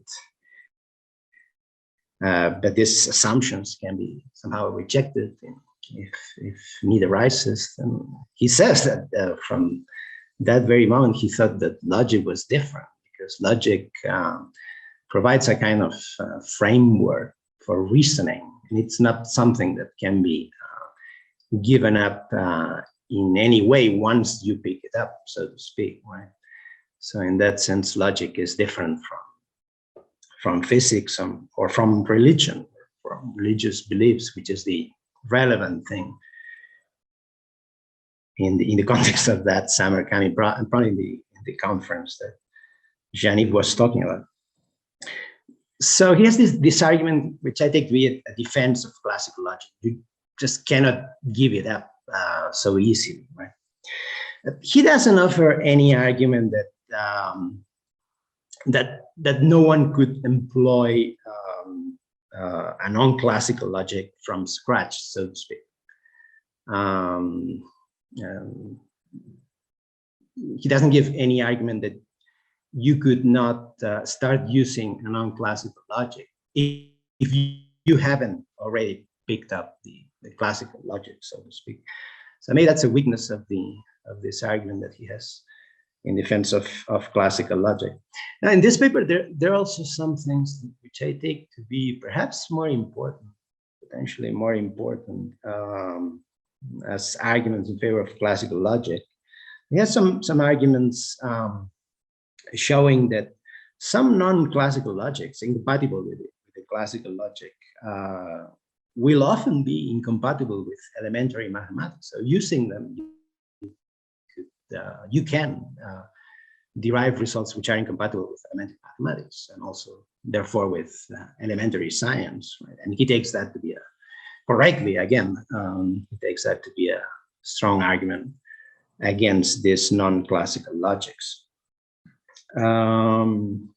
Well, these are just a couple of things. I would also mention this paper that Oliver talked about, also this paper where he gives this proof of Church's thesis, which you can take as a mathematical argument, but that mathematical argument again presupposes previous work of philosophical clarification of what's the situation, right? And in particular, it presupposes this idea that he had that you could give mathematical argument in favor of Church's thesis against common wisdom at the time, simply if you saw the concept of a computable function, the intuitive concept, pre-theoretical concept, as something that was susceptible of being axiomatized, or something susceptible of being seen as a thing with a mathematical content, an intuitive mathematical content. So, well, these are just a few things. well, you also asked me about history of logic. He was a person with a great historical sensibility, not only about logic, although here, of course, it was especially manifested because he dominated completely all the fundamental results and ideas of all the classical fields of modern logic. And this helped him to have this perfect grasp of all the classical works and in logic. So he also has a number of papers on historical matters in modern logic, which I think are also very, very interesting. Well, many of them are not strictly historical, but they have historical repercussions. There's these papers on Gödel's theorems, which the idea there is that he gives alternative proofs of both the first and the second theorem, which show that these things could have been proven in much simpler ways, even given only the knowledge of the fields at the time. Right? So these are very interesting papers. I also remember a seminar he gave at Princeton on the development of set theory and type theory, which was an absolutely fascinating seminar on strictly historical issues. He was also a great historian of logic. Yeah. Yeah, I think that's all I would say. Thank you. Yes, yes. Thank you. Thank you so much. This is very illuminating, and we will have the chance to talk more about your experiences and your influence by him, perhaps in Q&A. Thank you so much, Mario. Really. Thank you. I appreciate this. So let's move on. Gary. Hey, Gary, how are you? I'm good. So good to see you. Gary, so I have many questions for you. So first, do you think that Kripke's interpretation, or sometimes called reading, of Wittgenstein really does justice to it, given the nickname of his interpretation as Kripkenstein? Yeah, I mean, yeah. He never, obviously, he wouldn't like, who would like that phrase, right? And so he certainly didn't like it. I mean, it's cute and it makes a point. But you know, you've turned Wittgenstein into Frankenstein, right? And that's not necessarily you know, flattering as an interpretation. And it's an interesting question because Saul at the beginning of the book, you know, says this is a kind of interpretation that struck me at a given period of time, right? So he wants to distance himself from, you know, being a Wittgenstein scholar. And so I think that that's, you know, in some sense, I think a good parallel with, you know, is Nelson Goodman's Fact, Fiction, and Forecast and his interpretation of Hume. He really goes, and a book that's cited in many places in Saul's book on Wittgenstein, coincidentally. But there, you know, it takes the Humean argument and develops it in a way that's really kind of profound and more far-reaching, one might think. And it's not really a book of Hume scholarship. But you know, when you know, I was thinking about that, I thought, yeah, it's a nice parallel. But the thing is, when Saul is actually reading Wittgenstein as a skeptic, it's actually illuminating about the text. It might actually ultimately, I mean, it's a textual question whether it really sticks, but it enables you to go back to certain passages and really, you know, it focuses your attention on, you know, the sections leading up to the paradox, right? And so, you know, is it correct? I don't know. I mean, I'm not a Wittgenstein scholar, and there's a, you know, but it's certainly, it absorbed, you know, it really was influential in Wittgenstein scholarship, and it kind of drove the kind of the discussion of Wittgenstein in the 80s and 90s. You know, after the book was published, a lot of scholarship was about rule following, and you know, Crispin Wright and people like that had obviously been working on that beforehand, but I think it really it was a very important movement in Wittgenstein interpretation. But is it accurate? Well, I think it's illuminating to figure out what's going on there, whether or not Saul is correct or incorrect. Yeah. Yeah, thank you, Gary. I'm sorry I forgot to ask you to introduce yourself for those who don't know you. Right. I'm Gary Ostertag. I am on the faculty and the bioethics program at Mount Sinai, the Mount Sinai School of Medicine. and also at the Graduate Center. For a while, I was the director of the Saul Kripke Center, and during that period, we published Philosophical Troubles and finally got out the Reference and Existence lectures, which I'm quite proud of. And so, yes, I've known Saul since I first met him actually when he gave the lectures at Rutgers on, his interpretation of Russell's theory of descriptions. I met him there at the dinner afterwards, and then when I became director of the center, we became friends. So yeah. And I guess, the thing is, the Wittgenstein book was very influential, but not necessarily among followers of Saul, right? Where the people, so in general, we're interested in the more theoretical aspects of this work in modal logic or modal metaphysics. But there's this other side to Saul that I think was really enduring, right? And even Nathan points out that he never wanted to settle down on the notion, is he really a million or not? He never wants to be pinned down. And there's an openness to problems that he had that was kind of part of his personality. And it's interesting, I was just going back and preparing for this just a few hours ago. There was a kind of, it was one of the seminars, the final seminars, I think it was about in the early 2021, where Chomsky came to, via Zoom to Saul's seminar. And it was supposed to be this great meeting of the minds, obviously Saul and Chomsky. And it was disappointing pretty much to everybody and very much to Saul, because Chomsky doesn't really engage at all with Saul. He wasn't really reacting to any of the problems. But there was a really nice bit towards the very end, in which, when I'm going to kind of lead up to this, I'm probably spoiling my little surprise at the end there, but where he seems to be actually coming around to very much Saul's skeptical solution to the rule following paradox. But when that's pointed out to him, he kind of rejects the idea. But it's unclear why he would reject it. Okay. So I want to talk a little bit about how Saul sets up the paradox. So I'm going to do a little screen share just to get some quotations. So we can all see this? Yes? Yes. Okay, good. So I'm just going to go, just rather than read, just read it out loud, also have people follow to see that, how he sets up the rule following paradox. So we all know that early in Naming a Necessity, and I also, sideboard point is that there is a kind of continuity between Naming a Necessity and the Wittgenstein book. And so if you look at Wittgenstein on names, this is quoted already in Naming a Necessity. Now, if I make a statement about Moses, am I always ready to substitute some one of these descriptions for Moses? So one of the definite descriptions that Moses would abbreviate if, according to Russell or Frege. I shall perhaps say by Moses, I mean the man who did what the Bible relates of Moses, or at any rate, much of it. But how much? Have I decided how much must turn out to be false for me to give up my proposition as false? So is my use of the name Moses fixed and determined for all possible cases? That's rhetorical. Obviously, it's not.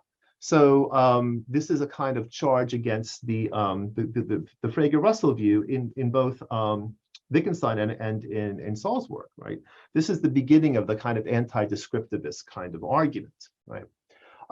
But for Wittgenstein, that idea extends, right, to common nouns, not just proper names. So in paragraph 80, right after this, right after paragraph 79, in which you have the anti-descriptivist strategy articulated, I say there is a chair over there. What if I go to fetch it and it suddenly disappears from sight?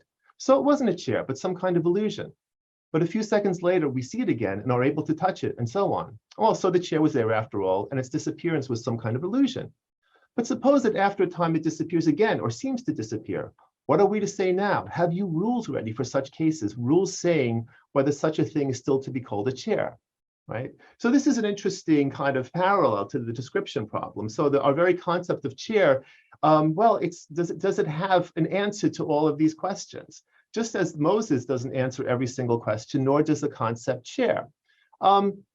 I'm not going to quote the passage because it'll take us too far afield, but there's a very well-known problem with mathematical sequences and functions occurs later on in the investigations. If we have an initial sequence, right, 0, 1, 2, 4, I'm sorry, it should have actually been, it should be, I had in mind the sequence of even numbers. So it should be really just 0, 2, 4, and so on and so forth. Now, let's say we hit 1,000. So intuitively, we might think, oh, well, you just continue with 1,000, 1,002, 1,004, 1,006. But what if the rule actually means it goes, well, you basically do every even number up until 1,000 and then double that. So you double that at 1,000, and so it becomes 1,004, 1,008, or 1,012, right? And so on and so forth. How do you know that the initial pattern actually instantiated the first sequence or the second sequence? How do you put it another way? How do we know which function, right, is instantiated by the first sequence? Is it the one that's instantiated by 1,000, 1,002, and 1,004, or the one that increases by 4 when we hit 1,000, and then Wittgenstein says at 2,000 it increases by 8, and so on and so forth, right? So we have three kinds of examples here: names, common nouns, and then mathematical functions. And so this sets up the paradox in the Investigations 201. This was our paradox. No course of action can be determined by a rule because every course of action can be brought into accord with the rule. The answer was, if every course of action can be brought into accord with the rule, then it can also be brought into conflict with it, right? And so there would be neither accord nor conflict here, okay? Now, so Saul streamlines this in the Wittgenstein book. He gives us a definition of a mathematical function called quos, okay? And I was able to find the symbol that he uses in the book there. So x quos y is just addition. It's just x plus y if both integers are less than 57 and otherwise it equals 5, right? Okay, this is well known, very similar to Goodman's definition of GRU, right? And so the parallel with the Wittgensteinian case is that there's a lot of ground rules here in setting up the problem, but what's important is that my current use of the addition symbol on the right hand of that definition is not in question. The question is, so we're not in doubt we're not skeptical about addition or arithmetic. What we're worried about is the following. How do I know that my past use of the plus function conformed to addition as opposed to quaddition, where quaddition is defined as we have it over here, right? So what is it about my past behavior that is perfectly accurately described by plus, but not by quos? How do we actually tell the difference? So what's interesting here in the statement of the paradox is that Saul is not denying that we were in fact adding, right? The question is, any explanation, okay, of our adding by using the plus function won't differentiate between adding and quadding, okay? So he talks about there being, Wittgenstein talks about, and Saul echoes this, there should be some superlative fact that I can appeal to that will, if grasped, will show that in fact it's in virtue of this that my calculations were correct. But the fact has to do two things. It has to make it true, and it has to also, that I was adding and not quadding, but it has to be something that once grasped would justify that claim, okay? So it has got to be the superlative fact in both Wittgenstein's and Saul's sense. Now this is a kind of, let me just get out of here for the moment. So what's striking about this is that there's a nice parallel, and this is articulated in the book, with Hume on causation. So Saul puts forward an assertability theory, right, which basically tells us that just as with Hume, when we say, hey, well, claims about causation, well, there's no necessary connection in Hume. Nonetheless, you have to address the question, well, so what makes it assertable that X caused Y, that the dropping of the glass caused its breakage, right? And well, that we have to appeal to certain kinds of regularities. It's in virtue of those regularities between droppings of glasses and breaking them and things of that nature that we're allowed to assert that happened. So it's not a truth conditional account, right? Because there's no fact that makes it true. Hume gives up on that, but he doesn't call it quits and go home and say, okay, well, I'm just a skeptic and I don't have to answer to those questions. No, in fact, there's a skeptical solution, and the skeptical solution is one which faces the fact that there's no superlative fact in this sense to appeal to. But nonetheless, you have to say, well, what is it about our practices that allows us to do that? And we say, look, the practice is just this. This is what we do. It doesn't justify the claim, but these provide the assertability conditions for causal explanations, right? Same thing happens with the quest in Saul's view. So the assertability conditions don't appeal to some superlative fact external to us that has to meet conditions that are impossible to meet, okay, at least as Saul sees it. Rather, there are going to be, assertability conditions. Our usage conforms to communal standards in precisely the way that it does in Hume. So you have a nice kind of, there's not simply a Humean skeptical argument, but there's the Humean skeptical solution, okay? And so when Chomsky in his contribution to the seminar spring of 21 describes, in a way, he describes something very like a skeptical solution. Romina pointed this out to him, and then Saul just echoed this, because Saul was you could see him on the video. He's really concerned what the answer is going to be, and Chomsky clearly forgot his Hume. He says that, hey, there's nothing skeptical about this at all.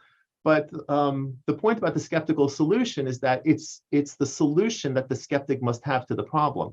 It's not going to be what, Stephen Schiffer has this notion of a happy face solution to a paradox. The happy face solution will solve it once and for all, and everybody goes home happy. But the unhappy face solution is one in which, okay, well, I can't give you the superlative fact, but I can tell you when you can say the things, when you're allowed to make causal claims, or when you're allowed to make claims that 2 + 3 = 5, or things of that nature. So I think there's an important parallel. Well, it's not just my thought. That's something that Saul pointed out. But I think it makes the claim, the whole picture, kind of rich, right? It's not simply a skeptical problem, but a solution in line with the Humean tradition. Thank you, Gary. So I have another question, now one related to David Lewis theory. So you gave a talk at Kripke seminar, I think it was last spring, on his online seminar about his criticism of David Lewis' counterpart theory. Yes. Could you please tell us what this is all about, and what are these the main, let's say, similarities and differences between Kripke and Lewis? Yes. So this is a fascinating, because there's a little footnote in Naming Necessity that where the what's called the Humphrey objection is stated, and it's like Saul just had this incredible gift for finding these great examples, right? That there's, if you, and they're just not made up, they're like an actual person, like Queen Elizabeth, brilliant example, Hubert Humphrey, makes it into a footnote. And that just captures this modal intuition that maybe another example wouldn't have captured in the same way. So let me actually go back to the screen share. Just briefly. Yes. Briefly. Briefly, just quotations. No. Okay. Yeah. So this is Saul's. Yes. So the footnote 13 is the counterpart of something. So yeah, I'll say. Let me quote Saul, and then I'll elaborate a little bit more. The counterpart of something in another possible world is never identical with the thing itself. Thus, if we say Humphrey might have won the election, we are not talking about something that might have happened to Humphrey, but to someone else, a counterpart. Probably, and this is the crucial sentence, probably, however, Humphrey could not care less whether someone else, no matter how much resembling him, would have been victorious in another possible world, okay? So the concern here, right, is that the counterpart theorist says that the de re modal claim, Humphrey might have won. So it seems to be expressing a property, predicating a property of Humphrey, namely possible winner of the 68 election, right? And that's just an intuition that I think is quite widespread. Lewis has an alternative account. He says, that's true just in case Humphrey has a counterpart who wins, okay? So that is to say, Humphrey has, there's someone in some possible world who resembles Humphrey in some certain important respects, and that someone wins the election, okay? Not Humphrey, but somebody who's very much like Humphrey.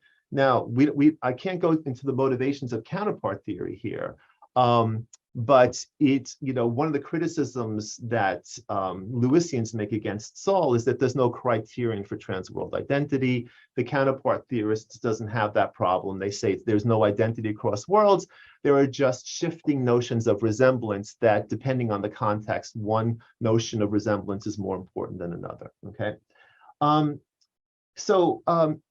But the problem of concern here is really crucial. Why would Humphrey care if somebody like him won? He wonders, look, in a relatively close possible world, did I win? Not in a relatively close possible world, did somebody meeting some other conditions win, right?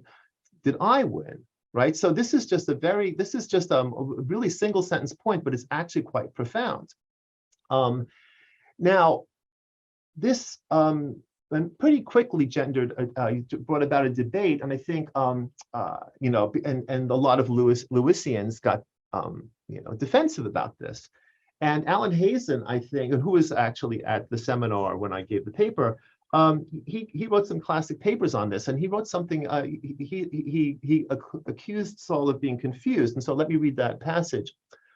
Similar confusions lurk in Kripke's use of the phrase, "We are not talking about something that might have happened to Humphrey." Clearly, if we say that Humphrey might have won, we're talking about Humphrey. And so the fact that Humphrey might have won is a fact about Humphrey.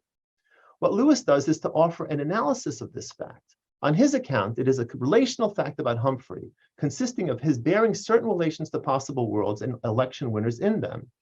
It is agreed that winning the election is something that might have happened to Humphrey, but what is agreed upon is here expressed with the aid of an unanalyzed modal locution, okay?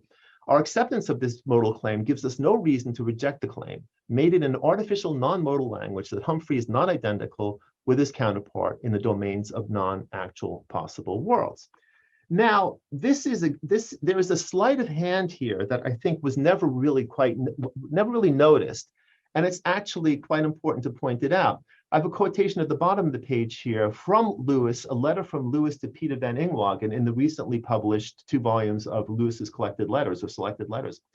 A winning counterpart of Humphrey represents Humphrey as winning.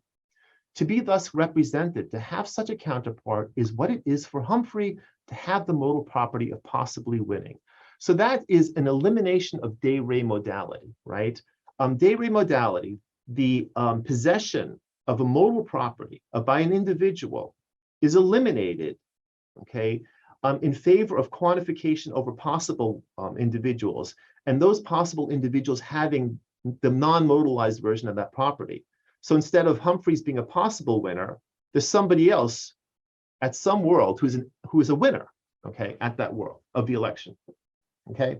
Now, there's an important observation to be made here, which I think Saul agreed with me in the seminar, that look, we can fight all we want to about whether counterpart theory is the right revision of the metaphysics of modality, okay?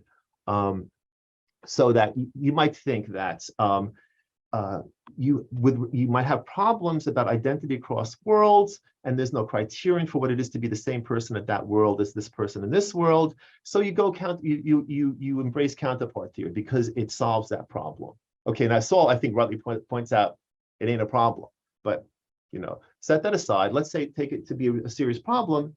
The counterpart theory has a solution to this, but that is to actually have a revisionary theory of modality, right? Whereas these guys want to sell this as saying, actually, what it is for Humphrey be a possible winner, okay, to have that day rate property is for him to have this counterpart. Like, no. When you look at Lewis's original counterpart theory, he basically eliminates the modal claim in terms of a claim about a counterpart, right? Okay, that's perfectly coherent, right? But to say that, in fact, the day rate modal claim is just that claim, no, there are simply no day rate modal claims. That's the original vision. The original vision of counterpart theory is precisely that, right? And so you have people like, really impressive lineup of people, besides Lewis, Ted Sider, Phil Bricker, Graham Forbes, but they're all making the same claim. And it seems to me a sleight of hand, right? Revision, okay, we can argue about that, but don't claim to me that you're actually, this is, I think, Saul is sympathetic to the view that you can't both embrace day rate modal properties on the one hand, and then give truth conditions for them in counterpart theory. Okay, once you go in the latter route, basically you're eliminating it. So you're doing basically what Russell did in theory of descriptions. You're just eliminating the definite article, okay, and you have this quantificational paraphrase. Same thing with Lewis on day rate modal predication. You eliminate that in virtue of this de dicto paraphrase. Okay. So yeah, I think that to me is the crux of the issue. And we can, as I said, we don't have to fight about who's right about the revision. That's a separate point, okay? But to say that you're capturing something is important about day rate modal predication, no, you're getting rid of it. Great. But in your view, there is no way to reconcile the positions of Kripke and Lewis at all, right? No. In 1 minute, could you say why not? Well, if there is an alternative or not, definitely. You see, the thing about Lewis is how he has this brilliant, this is wonderful view that he develops in counterparts of persons and their bodies, and then he in 1970, and then he develops more fully on the plurality of worlds, in which there's a theory of accommodation. When you say something, I try to make what you say true, right? And so he applies this to modal metaphysics, and he applies it to specifically the essentiality of origin. He said, look, yeah, of course, Kripke's right when he says what he says about Queen Elizabeth, because I'm making him right? But there are going to be other cases where somebody has conflicting intuitions, and they're going to be right too, right? Because what he does in the 70 article, and then again in the 86 book, he said, well, it's not simply a counterpart relation. The counterpart relation is constrained by an important property, right? And so it would be like if you say Elizabeth might have had different parents, okay? We're talking about certain counterparts of Elizabeth, right?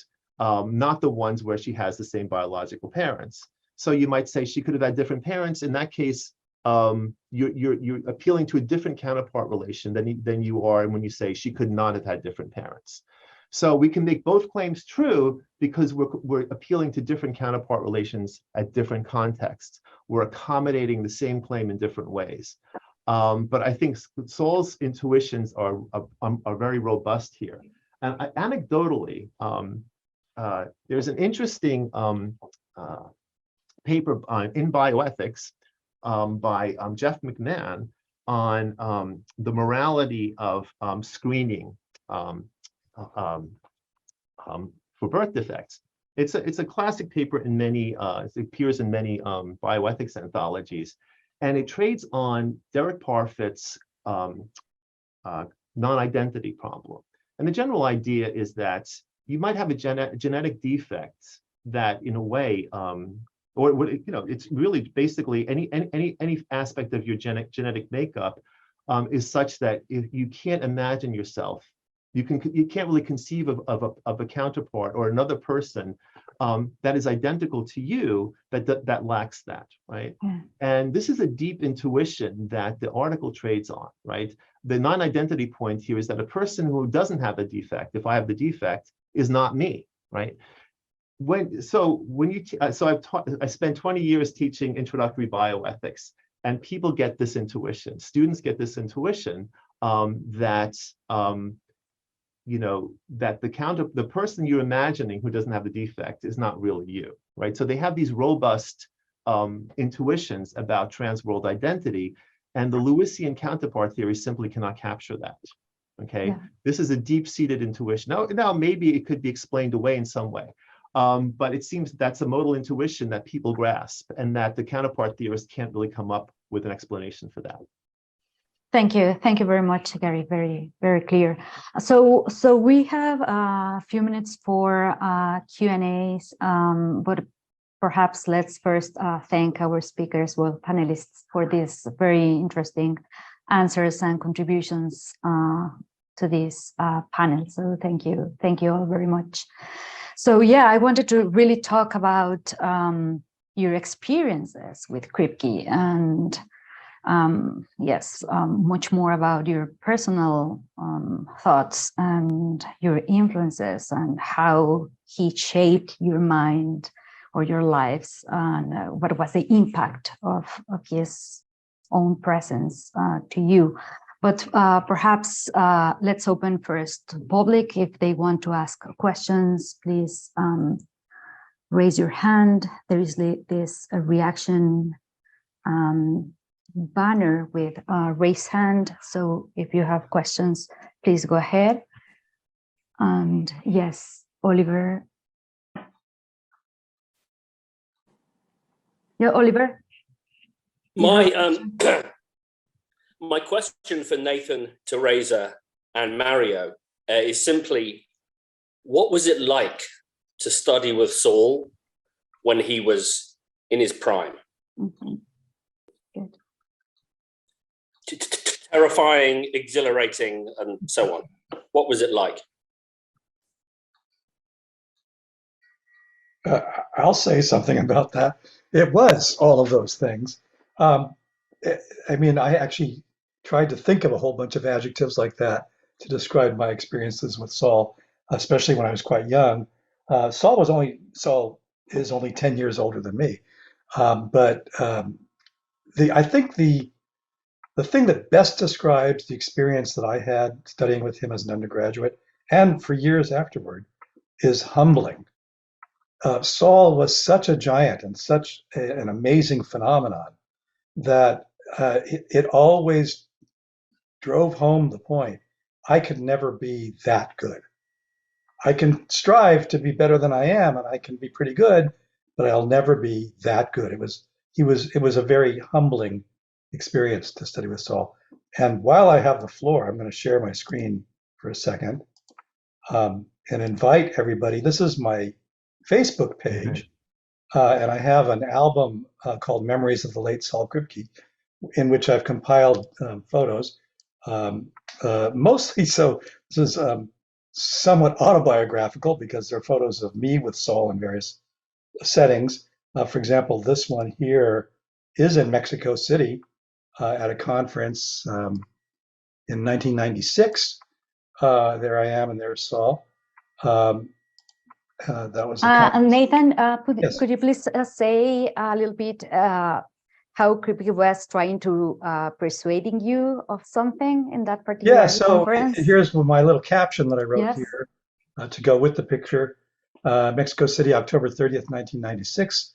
Saul's in the process of persuading me that the primary objects of logical attributes, that is of validity, entailment, and the like, are not sentences, as is depicted in classical model theory, but propositions. So Oliver actually said something about this in his presentation. I drew the inference, which Saul might or might not have accepted, that analytic sentences like bachelors are unmarried, and on my view, Hesperus is phosphorus, are logically valid. That's not what they're not normally called logically valid, but I think if Saul is right, and he persuaded me that he is, then these should be considered logically valid sentences. This gave me a better understanding of the real role of expressions in model theoretic semantics, even if Tarski himself had a different view of the matter. I remain extremely grateful to Saul for persuading me to come to this belief and many others, even if Saul himself didn't always share them. Let me say one other thing. So this was Saul more or less the way he looked when I first met him. Oops. No, not that one. This one. Let me get things. Oh, here we go. Yeah, so this was a few years after, whoops, I took his course at UCLA, but he was extremely intense and his lectures were extremely intense. And I was just I was a junior, undergraduate, trying to absorb as much knowledge as I could and as much of his talent. I was hoping that it would sort of, kind of rub off onto me, because he was just such an amazing phenomenon, and he had such amazing energy. In later years, he didn't have quite that kind of intensity that he had at this time, and you can almost see it there just looking at him. It was an amazing experience, which I'll never forget. It was just astounding. So I invite you all to go to my Facebook page and look at this album, which has pictures of Saul at various stages. This is a picture of us I was his colleague at Princeton. Here he is sitting down like a young man. Here are the sort of old, wise figures in the background, though Saul was, of course, the dominant philosopher of this group. And here I am as a very young man. So you can look at some of these pictures of my time with Saul, and here he is at very, very end. This is from the Hudson conference. I know Adriana remembers this photograph being taken. Here's Teresa and myself, and here's Saul. So please go to my Facebook page and take a look at this album. All of the pictures have little captions that describe things about Saul and me. This is, for example, here's an inscription that he wrote, and this is one of my favorite possessions, one of my prized treasures, is Saul's inscription in my copy of Naming a Necessity. Of course, his handwriting was illegible, but here's what it says: "For one of my best friends, best students, and greatest influences on me!" Exclamation mark. Saul. So this is one of my greatest possessions. So I invite you to go to my Facebook page and take a look at these pictures. Nathan, can I ask you just quickly, what did you learn from Kripke personally, besides that he was very humble? And what did you teach him? Because this inscription is like very, very powerful. I heard him once saying that you were his very close friend. So I am like very moved by this inscription too, and also one of his best students. But I would like to hear why, in what sense you think you were one of the greatest influences to him or on him. Wow, well, that's a hard one to answer. Let me just clarify one thing. I said that my experience with Saul was humbling, not that he was humble, but that I was humbled by him. And he was in some way too, perhaps. But I was going to say, when I say, I just want to clarify that I was humbled by being around him, but he was not by any means an arrogant person. I've known many intellectuals, and Teresa can talk more about this, but as much as he towered above many of these brilliant people, he didn't necessarily carry himself in such a way as to demand obedience. He wasn't like that. But there was no question about his intellectual dominance. I mean, that was very clear cut in every interaction with him. It's just that he didn't sort of demand that you defer to the great figure. He wasn't that kind of a person. And I'll answer more of your questions in a moment, but Teresa can say a little bit more about that if she was willing to. Okay.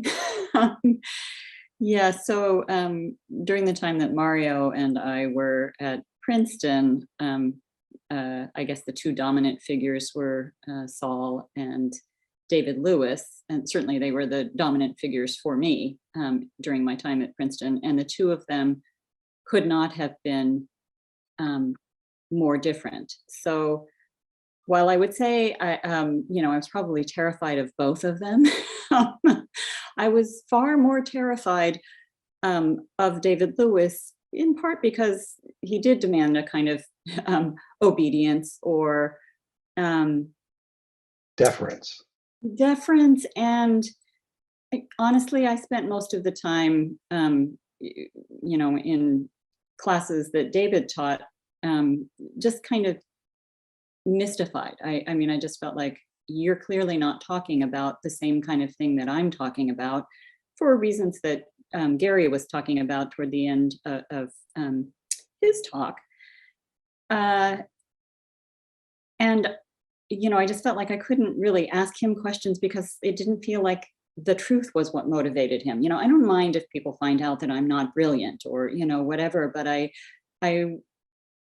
very much concerned with the truth. And so there was a time at Princeton, I think it was maybe in our second year, Mario, when the graduate college where they housed the graduate students was undergoing renovations. So Princeton housed some people in a Holiday Inn along Route 1. And I think we paid like $100 a month to have a room in a Holiday Inn and a continental breakfast every morning. And, we made probably on the order of $750 a month then as graduate students. So it was, cheap. But there was a shuttle that would run between the university and this Holiday Inn on Route 1, and Saul's house was very close to Route 1, so he would often take this free shuttle, right, to get home. He didn't drive, and he walked very fast in those days, but the shuttle was better. So I would often find myself on the shuttle with Saul, and I would just feel like it was the first time in the day that I could let my guard down. I mean, I felt like, in the philosophy department, I don't know, I was just always nervous, but I could let my guard down talking to Saul, and I could ask him, questions basically because he was similarly concerned with the truth. And so it wasn't a matter of, obviously, he was smarter than I was, but I mean, the question wasn't, one of kind of one-upsmanship or showing anybody how clever you were, but trying to discover something together. And I just love the way that the truth is like that, right? I mean, if you're dedicated to the truth, you and another person, let that lead you. And I felt that way very much with Saul. So I would feel on this shuttle, I think, wait, I'm sitting here on this bus with Saul Kripke, right, who had been this huge figure in my mind before, and yet this is more relaxing than anything else, in my life. I just want to throw in one other thing about, I guess this is about David Lewis rather than Saul, but I took modal logic from David Lewis, and Saul's approach to modal logic is so intuitive and philosophically interesting, and I took modal logic from David Lewis, and it just felt like it was a matter of, manipulating symbols and that sort of thing. So I once said to a class of mine, a seminar that I was giving, I said, I never had a class in modal logic. And then I said, well, unless you count this class with David Lewis. So, all of my students kind of laughed because, of course, you would count a class with David Lewis, but I didn't, because it didn't feel like I learned about modal logic, about the philosophically interesting issues in modal logic. Whereas I didn't take a class in modal logic from Saul, but reading Saul's work, of course, you find all sorts of interesting philosophical ideas.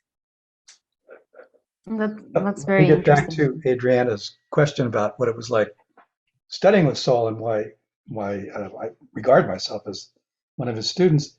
No, your teacher, like, what do you teach him? Because he says in this inscription, he says, and greatest influences on me. That I influenced him to some extent. Yeah, and actually, if you'll read my inscription, let's see if I can find it.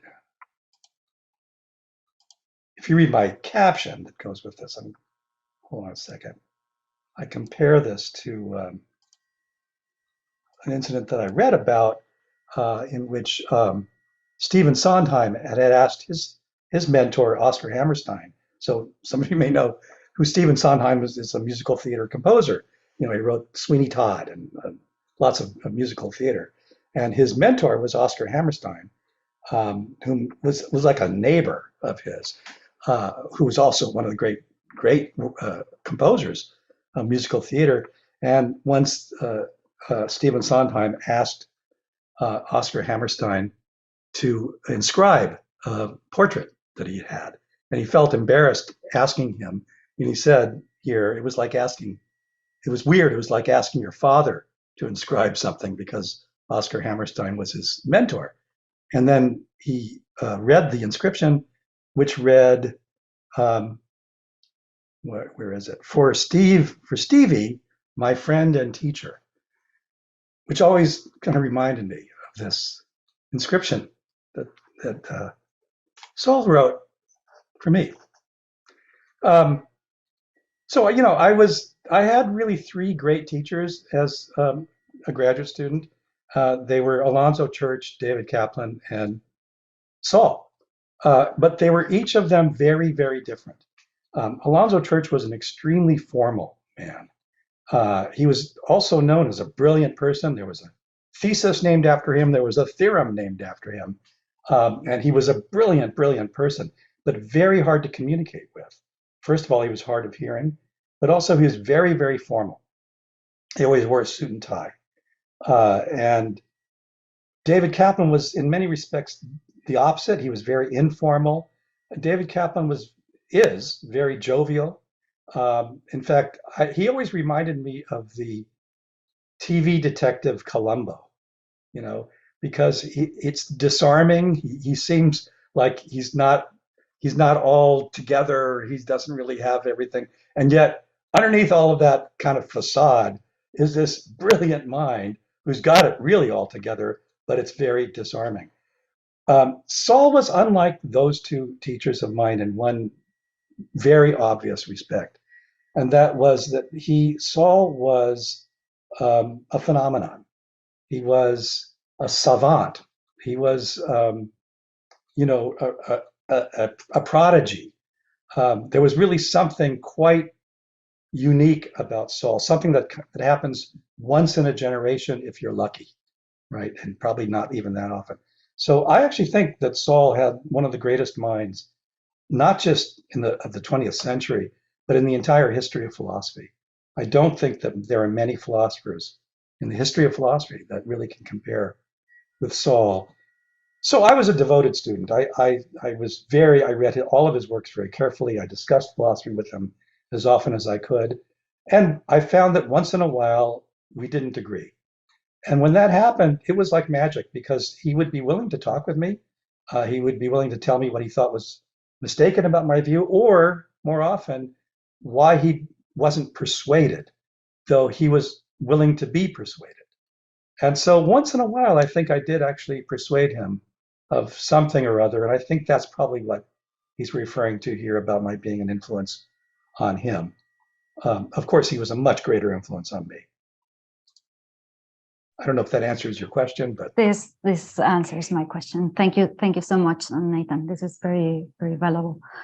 Theresa, do you want to say something else? Well, I was just thinking yes, Nathan please. was never going to answer your question, and yes. I suppose he answered your question in some vague way, but I want to try to give something a little more specific. So I'm reading from a letter of February 3rd of 1987, where the topic is the little paradox that I discussed at the end of my talk, right? This paradox of flexible origin essentialism, and the issue about what the right logic for metaphysical modality is, whether it includes this axiom that was labeled as A2 by Oliver or not, right? Whether whatever is possibly possible is possible or not. And Saul writes, by the time I gave the seminar, I had seriously considered whether the conventional presupposition that the basic modal logic is S5, that's one where this relation that Oliver was talking about is reflexive, symmetric, and transitive. And then Saul says, I seriously considered that. And then he says, I'm getting closer to thinking that your treatment, Nathan, of the paradox is the correct solution. Certainly, it's a very good piece of work. I'm sorry if almost everyone is unable to see its virtues. You don't quite say that in the paper. As far as I can see, their counter arguments as presented are confused or circular. It was good talking to you, talk to you about Russell, et cetera, some other times. So I think that was, you know, a place where Nathan's work had some influence on Saul, at least something specific that I can say. Thank you, Thank you for Teresa. reading that letter is also one of my prized possessions. The letter from Saul that he had typed out and wrote that to me. Thank you so much.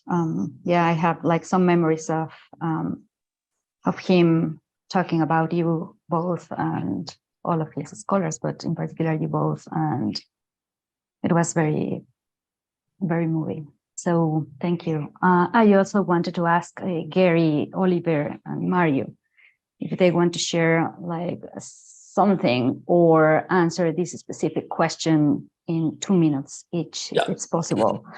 Did Kripke change your way of seeing or appreciating life, not only influencing your philosophical thoughts or views, but in life in some way, or did he teach you something you could call life lessons or not? Or what could you say so? Gary, do you want to start? I'll let Oliver go first. Okay. Yeah, sure. I think, I mean, this is obviously closely related to philosophy, but it, you know, applies to any forming views in any important area of human life. And I think it connects to what Nathan and Theresa were saying as well, which is, it sounds like, you know, Saul was intimidating, but he didn't try to intimidate you. And in fact, you could even feel comfortable talking to him after you got to know him a little bit. And that was because of his lack of dogmatism, right? And so in the context of philosophy, this meant he did not engage in this activity, which is close to sophistry, of adopting a pre-existing commitment and then trying to massage every issue so that it makes sense in the light of that commitment. Some philosophers call that philosophical explanation. I think it's closer to sophistry. But rather he was interested in issues and would undogmatically pursue the truth. And now that's obviously, I think, essential in doing the best kind of philosophy that we can do. Of course, one can do good philosophy just by pushing extreme positions so that other people respond. But it's if you want to do the best kind of philosophy, you have to do it that way, I think. But then obviously that generalizes to forming views in any important area of human life, right? I mean, so human relationships, politics, you know, anything, right? I mean, there's just that basic lack of dogmatism that compensated for so many other things about him that made him intimidating. Yeah. Thank you, Oliver. Mario, do you want to say or respond to this question? Yeah, I think I could subscribe most of the things that the others have said. I also have my own dedication of naming and necessity, but I haven't scanned it. I have it in an apartment I have in Spain, and I'm worried that maybe someone's gonna steal it from there. So the next thing I will do when I get there will be to get the book and get here to Mexico and scan the dedication. Also, yeah, I could describe many of the things. Something I especially agree with is this thing that Oliver said about his undogmaticness, if we could say that. He something that always struck me about him, about his work, but also his way of approaching things, any topic, is this. Well, of course, this quality that he had of analyzing such a penetrating way, just about anything that he could lay his eyes on. Right? So he, in particular, he obviously you could feel that he saw what followed and what didn't follow from what other people said, what from other doctrines that were popular or majority doctrines in his time. And at the same time, he had this very deep sense of the intuitions that he thought were true, the beliefs that he thought were true, and that responded to this clear intuitions that he wouldn't give up unless people convinced them that they had to be given up in a very strong way. And so he was able to see what other people accomplished and didn't accomplish with their theories and their doctrines, and he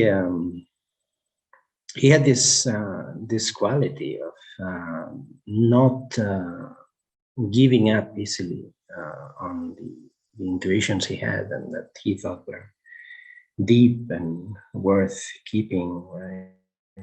So this is one, I think this is one important thing about him, his authenticity, so to speak. And I think that, well, I like to see myself as someone who tries to be authentic in this way, try to pursue truth in an undogmatic way, trying to see as clearly as one can what has been established by other people and what has not, and how that compares to the intuitions, the strong intuitions that you have about one topic. And that's something that he clearly knew how to do, besides all the other things that Nathan and Theresa have said, which I would also subscribe. So I think that's they stole many of the things that I would say, but that's I think the thing I would add to this.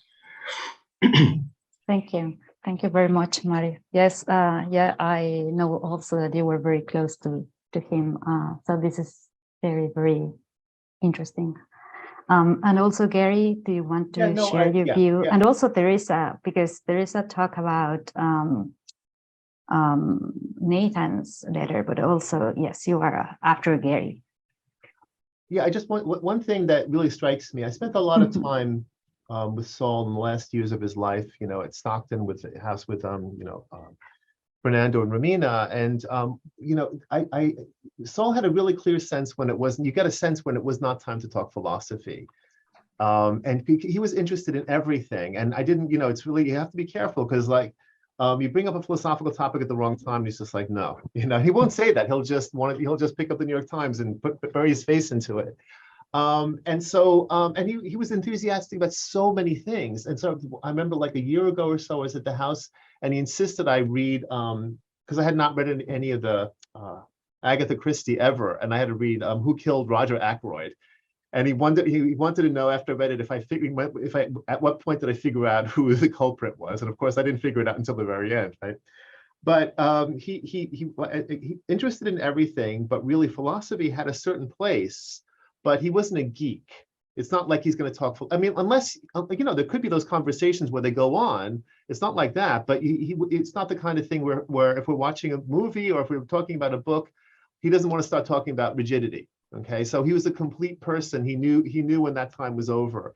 And of course, the thing about Saul is that he worked incredibly hard, but still, people who are a lesser intellect, so not so Saul kind of genius, we have to sometimes, be the geeks and ask these questions simply because we need the answers. When Saul, was done with the problem, he was done and he turned to something else. But it is something I learned about him, that philosophy is part of your life, right? But it's not the entire life. He was as much a philosopher as anybody. But I think Mario used the word authenticity. It's an authentic thirst for knowledge, but it's not artificial. And it's not for any other reason that this is preoccupying me. I got to get to the bottom of this. Okay, now it's time to talk about Agatha Christie or Roman Polanski or whoever his obsessions were, and he was equally interested in pursuing that as well. Yeah, so I remember all that very fondly. This is wonderful. Gary. Thank you. Thank you very Adriana, much. can I just Yes. briefly add? Since Yes, please, go ahead. do you remember we spent a wonderful afternoon in Mexico with him, where we showed him the murals of Diego Rivera, Yes. the Palacio Nacional? Sure, I It was remember. extremely interesting. He spent hours carefully examining each one, walking around the balcony. So. Thank you very much for remembering this. I also have a picture on that. He was like mesmerized by these paintings, murals, and he was also in the Anthropology Museum, extremely interested. I never saw someone so interested in every piece. He wanted to cover every detail. So that was very special also. Thank you for bringing this up. Yes. Can I echo something that Mario said? Yes. So first of all, Saul was very curious about everything. Mm-hmm. And he always sort of thought very carefully and very deep about just about anything at all. He had a huge curiosity. And one of another thing that Mario mentioned, he was very much opposed to the phenomenon of groupthink. This was the opposite of Saul. So the mere fact that all the brilliant people of the day share a certain view, for Saul was no reason whatsoever to think it might be true. And in fact, he would often challenge kind of, sacred theses that everybody shared. And he would be right. He would be absolutely right. So I think one of the most important lessons I learned from Saul is don't assume that something is correct just because brilliant people believe it. It could still be mistaken, and it could be a dumb mistake. I mean, it could be a mistake that they really shouldn't be making. And that's something I learned from Saul. Thank you. Thank you very much. This is great, really. Just wanted to ask Teresa, and then yes, of course, Ned. Just like briefly, Teresa, could you please tell us how Saul was as a friend? My gratitude to everyone who was here attending, and in particular our panelists who were fantastic on this. I would love to share also what I did with Kripke philosophy, in particular in philosophy of mind. So I hope there will be another opportunity to talk about this project I did with him since 2016. We started. Gary and Oliver were also in some way part of this, and I am very grateful to them also.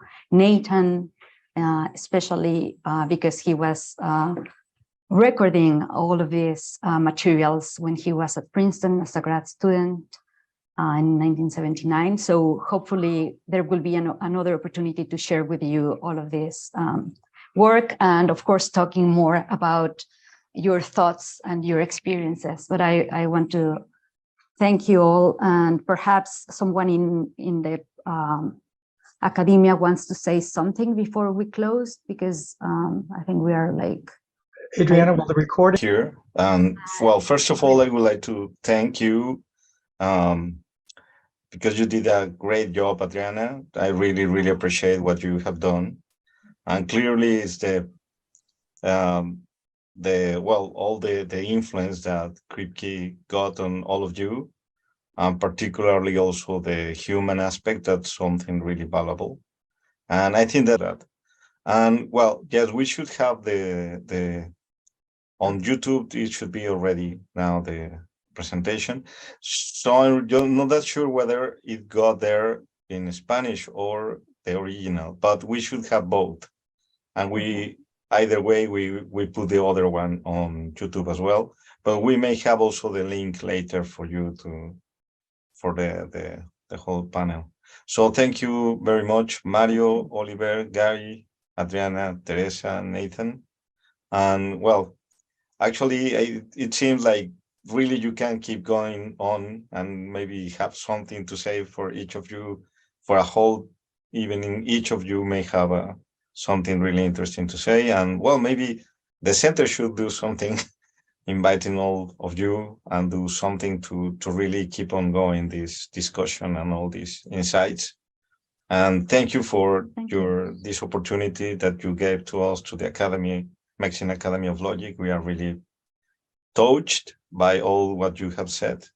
And well, let's keep going on and making a great memory. I mean, a great work inspired by such a wonderful life and such an important contribution to the development of logic, philosophy, and well, creativity and curiosity, as you said, and not to be well, I was really touched that you said that he was such a huge guy, but he never was so which was the word that they mentioned? Oliver mentioned the word. I don't get it now, but well, that he never was conformed by the rules. Actually, he wanted also to keep going on and provoking the curiosity. So I'm really glad about that, and that you share all what you have done today. And well, thank you very much to all. I don't know if I think, Adriana, you should wrap up the meeting and say the last words here, please. The last words are really, I appreciate your time very much. We were like 4 hours or 3.5 hours. So it is it's a lot, and it shows, as you said, that we are very enthusiastic. So thank you very much for your time, for your comments, for sharing your thoughts and all of these experiences. Thank you. And thank you, the Academia, for this opportunity to us. Thank you. All the best. And have a good evening. Thank you. Thank Bye. you. Bye.